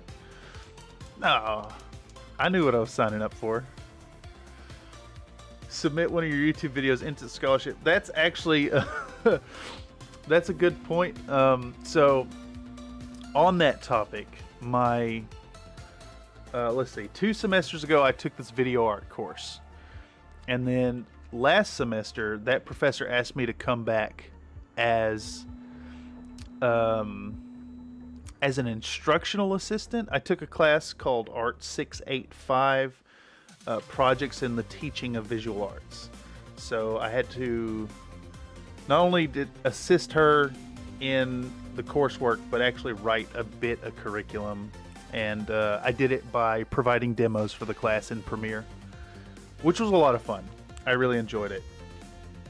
Turns out that same professor is an academic counselor as well, and she has made the argument that I should apply for this program at SFSU called, I can't remember what the acronym stands for, but it's CEEL, and it's more or less you present a portfolio and a business proposition style argument to, I guess, the board or the counselors, someone oversees it. But you make the argument that your life experience is worth college credits. And she contends that producing stuff for YouTube is quite involved and very interdisciplinary. So I'm going to work with her next semester, not this coming semester, but spring 2024, my final semester, to make the argument that my YouTube portfolio is worth 3 college credit hours, which will be fantastic. Basically, instead of doing coursework, I would put together a portfolio, which isn't too far off of what you're doing for masters anyways. Like, you can't go for a master's degree without having a body of work as well. And I'm intent to do so. Continue on into higher education. I mean, why not? I'm already this far in debt. And I'm pretty sure the master's program is like a free ride for the people who get accepted. At least like the Berkeley program is. But that'll be cool. Anyhow, we now have A minute and a half. Money's fakes anyway. Get the big learn. Yeah, and you know the classes I've gotten the privilege to take have been really, really enriching. Like semester before last, I took a like I've already finished all my general education stuff, except for there's a couple things I still have to take related to court degree requirements, something called a capstone course. But now I'm in the stage where I'm just getting to take the fun stuff. It's all electives and art courses. I've got all my art history out of the way. I've got all the general education done. So the semester before last, I got to take a lithography course, which was tremendously fun. We got to draw on a slab of Bavarian limestone and acid etch our own print into it. Which I made. Let's see if I can't. Was it photos.google? Yeah. See if I can't pull up the print stuff I did.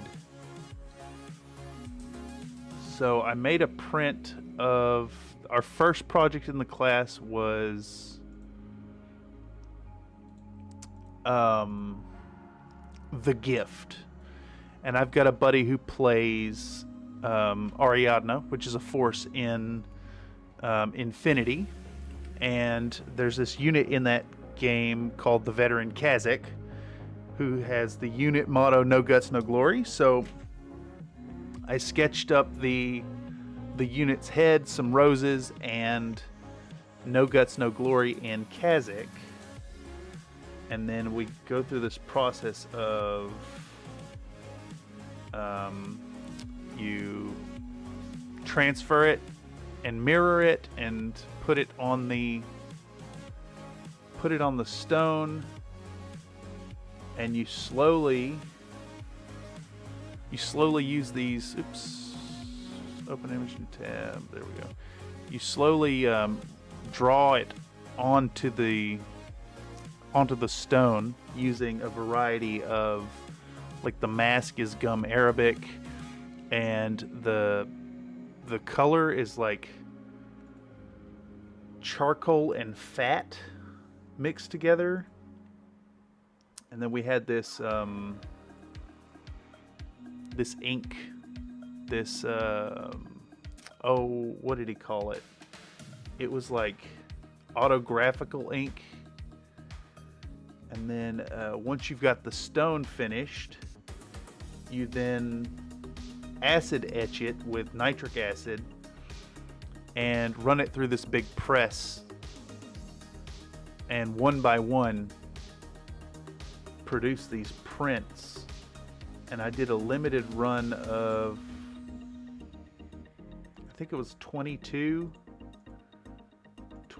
prints off of this one piece of art. It was really cool because we were like, you're wedded to the stone for weeks and weeks and weeks, and then you run these prints, and then at the very end you use this thing called a levigator and garnet, and then it's gone. It's removed from the stone. And the second project was really cool. We had to do a 2-layer print with an image in a background, and then run those prints in color. So I did this tarsier, and I did a even more limited run. I think there were 12 total. But, like, I guess all that waffling is just to express, like, because I'm at this stage in the pursuit of this degree, I'm getting to take fun courses that is something that I'm only experiencing because of the studio at the college. It is definitely not something that would be available to the lay person, because you need, like, what, $100,000 worth of equipment and stone stuff in a workshop. And then who the hell does hand lithography? Like, maybe 150 people in the country or something like that. But it was cool. It was really fun. And in a weird way,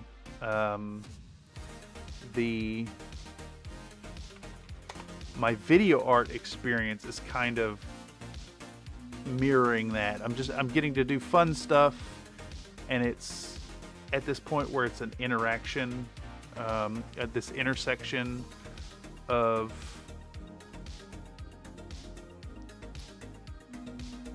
how you put it, what I'm doing in my life, and then also doing it as college work. Countrified Lithography, second channel. I would love to do lithography. I actually told that professor, like, I could see myself doing that for a living. It's not really a thing. Who actually gets to do that? I guess if you were a rich person and you were working in your own studio, that would work. You sell your prints. I hear that like certain lithography prints can go for big money too, but just like any like fine art, that's about who you know and how lucky you got. Okay, so we're showing these models now. We glob them up, we goop them up. They're all black. We're at 1 minute and 30 seconds on the oil paint segment, which is pretty good. Making good time in it. And the next step is to start removing that oil paint.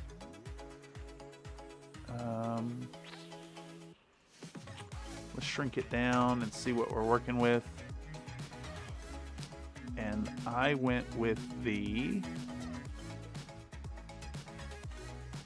let me zoom out.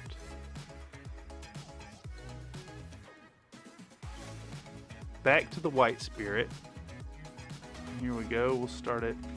Find that first frame where there's motion. Go back one frame, slice it off. Take 3 seconds showing the thing.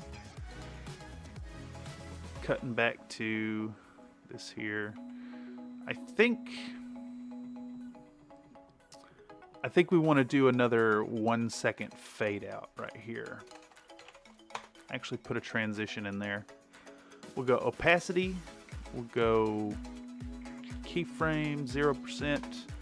So we show gooping it up, then we show like the model reveal, and it fades out, and we pop back into getting materials out again. We're going to take out our white spirit and fill up a couple disposable shot glasses with the solvent.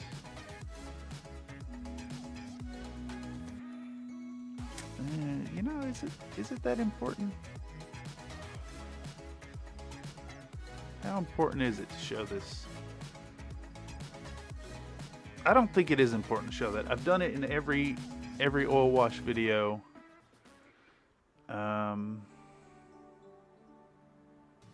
What we do want to show is that makeup brush coming out.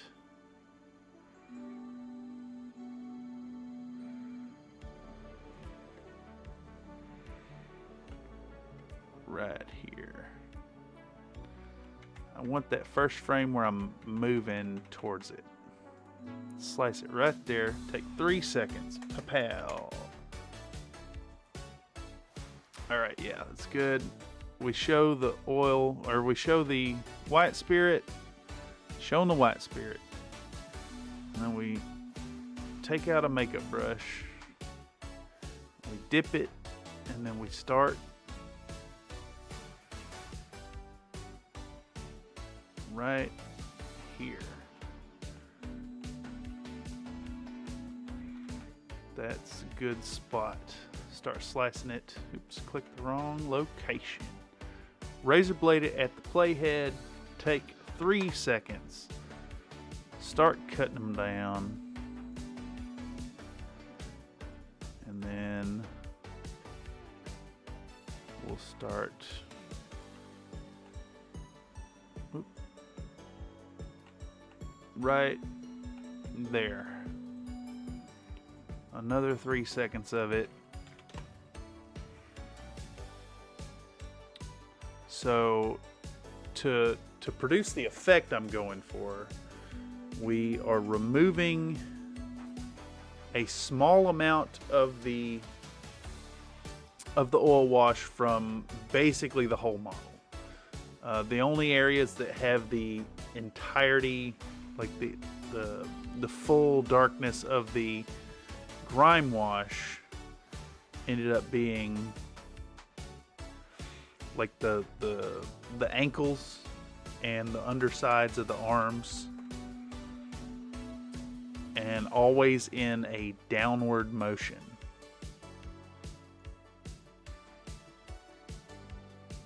And then, yeah, I think that's good to show right there. Let's take that last 3 seconds here, go back to 4 minutes, 11 seconds. And then once that is done, I ended up going back into the models, another layer. Looks like I just recorded doing it to a whole bunch of them. Unimportant to show all of it. Let's get rid of that. And this is 041714. And we'll go to 043453. This should show the second time I'm going back in, although it might just be more of the same.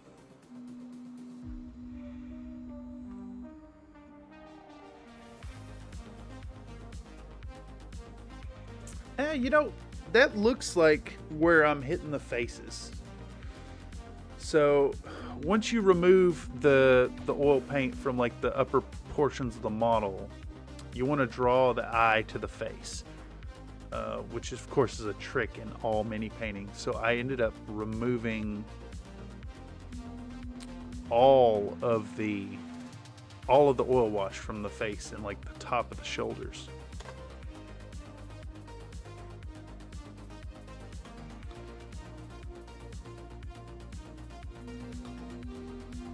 Is this showing that?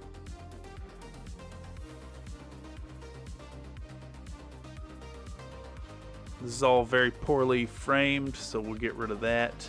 And I think I'm just going to show this whole section. We're going to clip it. We're going to speed duration it down to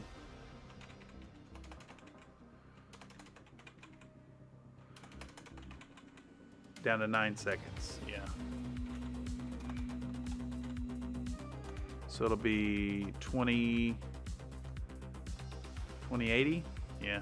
2080x speed. Once again, we're going back to that VHS overlay. We're cutting it out. We're popping it in right here. Slicing off the back end. Control X, Control V. Back to the oil wash. We're sitting at almost 2 minutes to get to this point. And then this section's talking about, well, just what I described.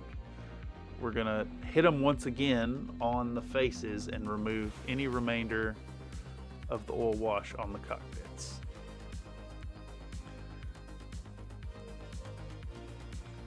And then finally, once that's all done, we want to go back to our models and apply a layer of matte varnish to not only bring that shine down, but also to lock in the oil wash so that it doesn't go nowhere. Yeah. And this stuff right here, I can't recommend enough. The Winsor Newton Artist Acrylic Matte UV Varnish. This stuff is amazing. You can brush it on, you can spray it out of an airbrush, but either way you get this nice matte coating that almost has like there's a tactile feel to it. It's got like a, it almost feels like the rubberized coatings that are on certain hardback books. They're really, it just like, you can feel the protection that's on the model. Plus it's super matte. Okay, so what does 6 seconds look like there? 202, 205, 208, 212. I want these shots of pouring the goop. I want to see that goop. UV varnish.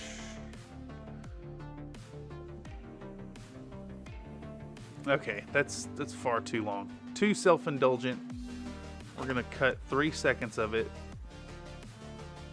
and then we're gonna show just that right there. That's what I want to see.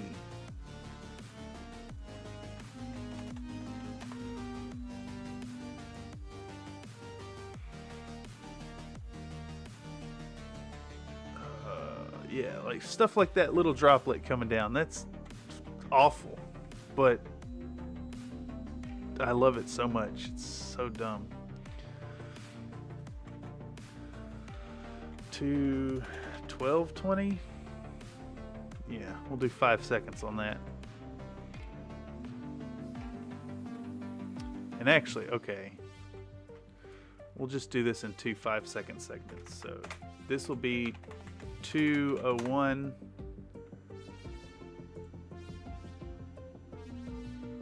And then this will be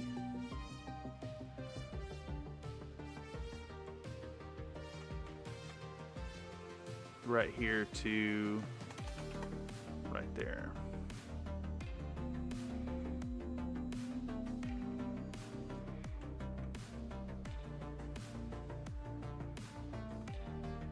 We'll go back from this point. 2:12:14 to 2:07:14.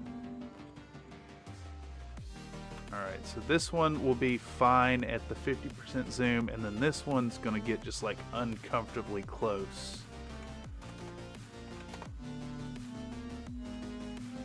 I want that goop. I don't know why I like these shots so much, but just like it's something satisfying about filling up that cup.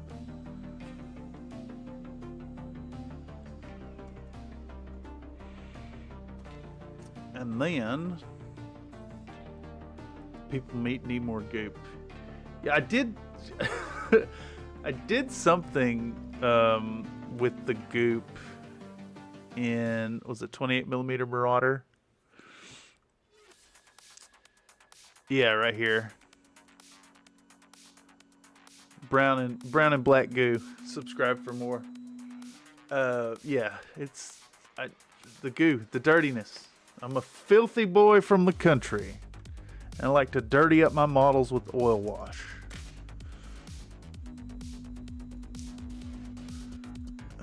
Okay, so from here, I want to try to see if I have a clip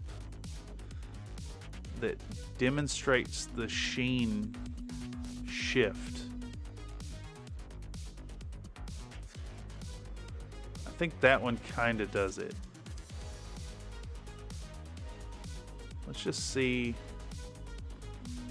how long does it actually take to spray this one model. So 338 to, damn, that's a long spray. Can I get away with 10 seconds of it? Maybe not. 53. If I zoom in on this, does it show the change in the varnish?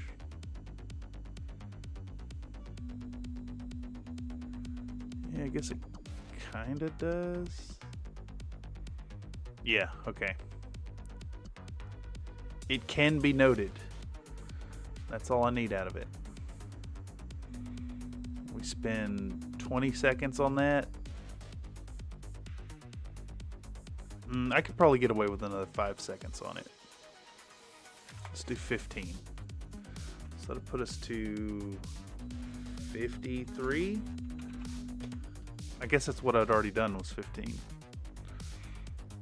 Can I get away with 20 seconds on it? I think so. Same deal. I'm gonna go 100% zoom. Need to be in on that model so that you can see, at least for the keen-eyed, the change from that super shiny shellac to the matte varnish. And of course my computer don't want to render that. Let's do track targeting. Let's render into out. 601 frames there. All right. It's going really slow. Whatever. Don't need to render it. Let's get rid of that and see if it'll just play kind of half-assed. So it's really shiny, and then it's like kind of not shiny, and as it rotates in my hand, it's getting more dulled down. Looking real good.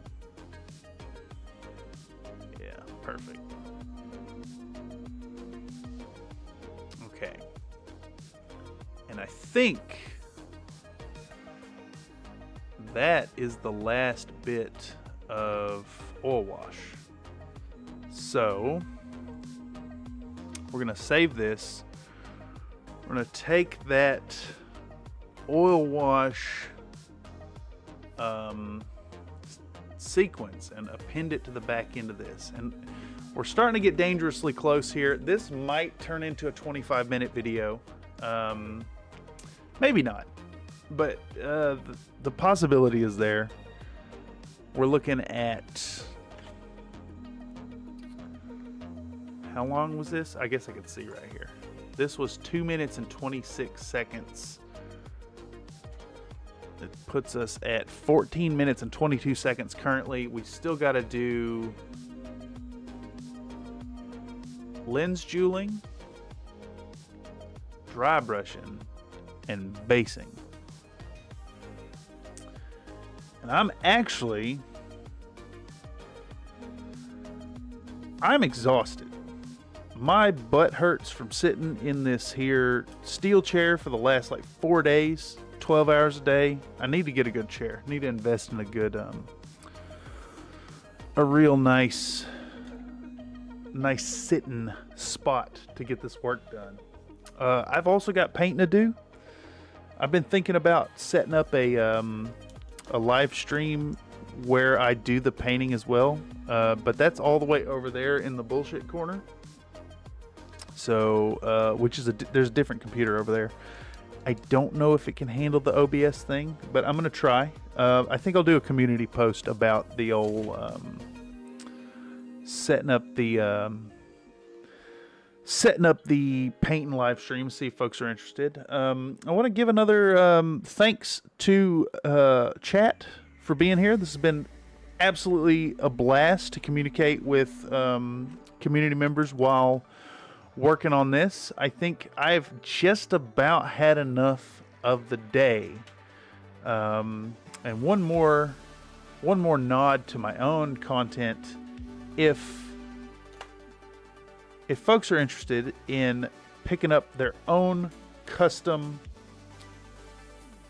gig or custom set as per this this here project I'm working on, I do run a gig over on Fiverr. Let me snag it here. I'll build your own custom Battletech lance. I do single model. I do a full lance. I'm going to change this here premium tier to something different, but I also do custom work. So if you want a set of 12 like that, I can cut you a good deal on that if you want. So make sure to check it out if you'd like to pick up your own stuff. Here's a link in the chat. And a thanks, as always, to folks who have found this through the algorithm and watched through to this point.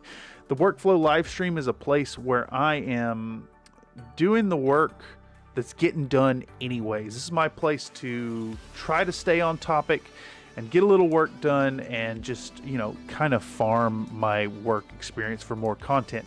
But it's also a forum where people can come in and drop their thoughts, their likes, their what they don't like, what they'd like to see, if they have any feedback on previous content, and drop it in here in this chat. I will pick it up, and I will also pick it up down in the comments below. I read all the comments, and I will definitely read your comments.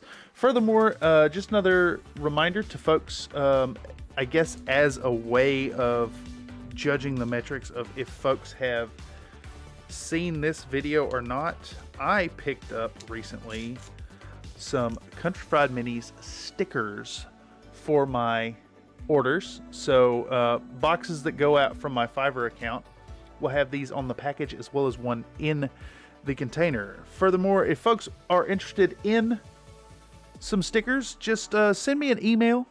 Go check out my about page and get my email, thurston_studios@hotmail.com. Send me an email, tell me you want a sticker, and give me an address. I'll ship it out to you.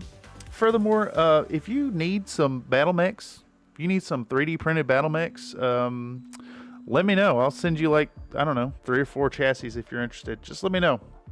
I'll pop it in the mail for ya. But as always,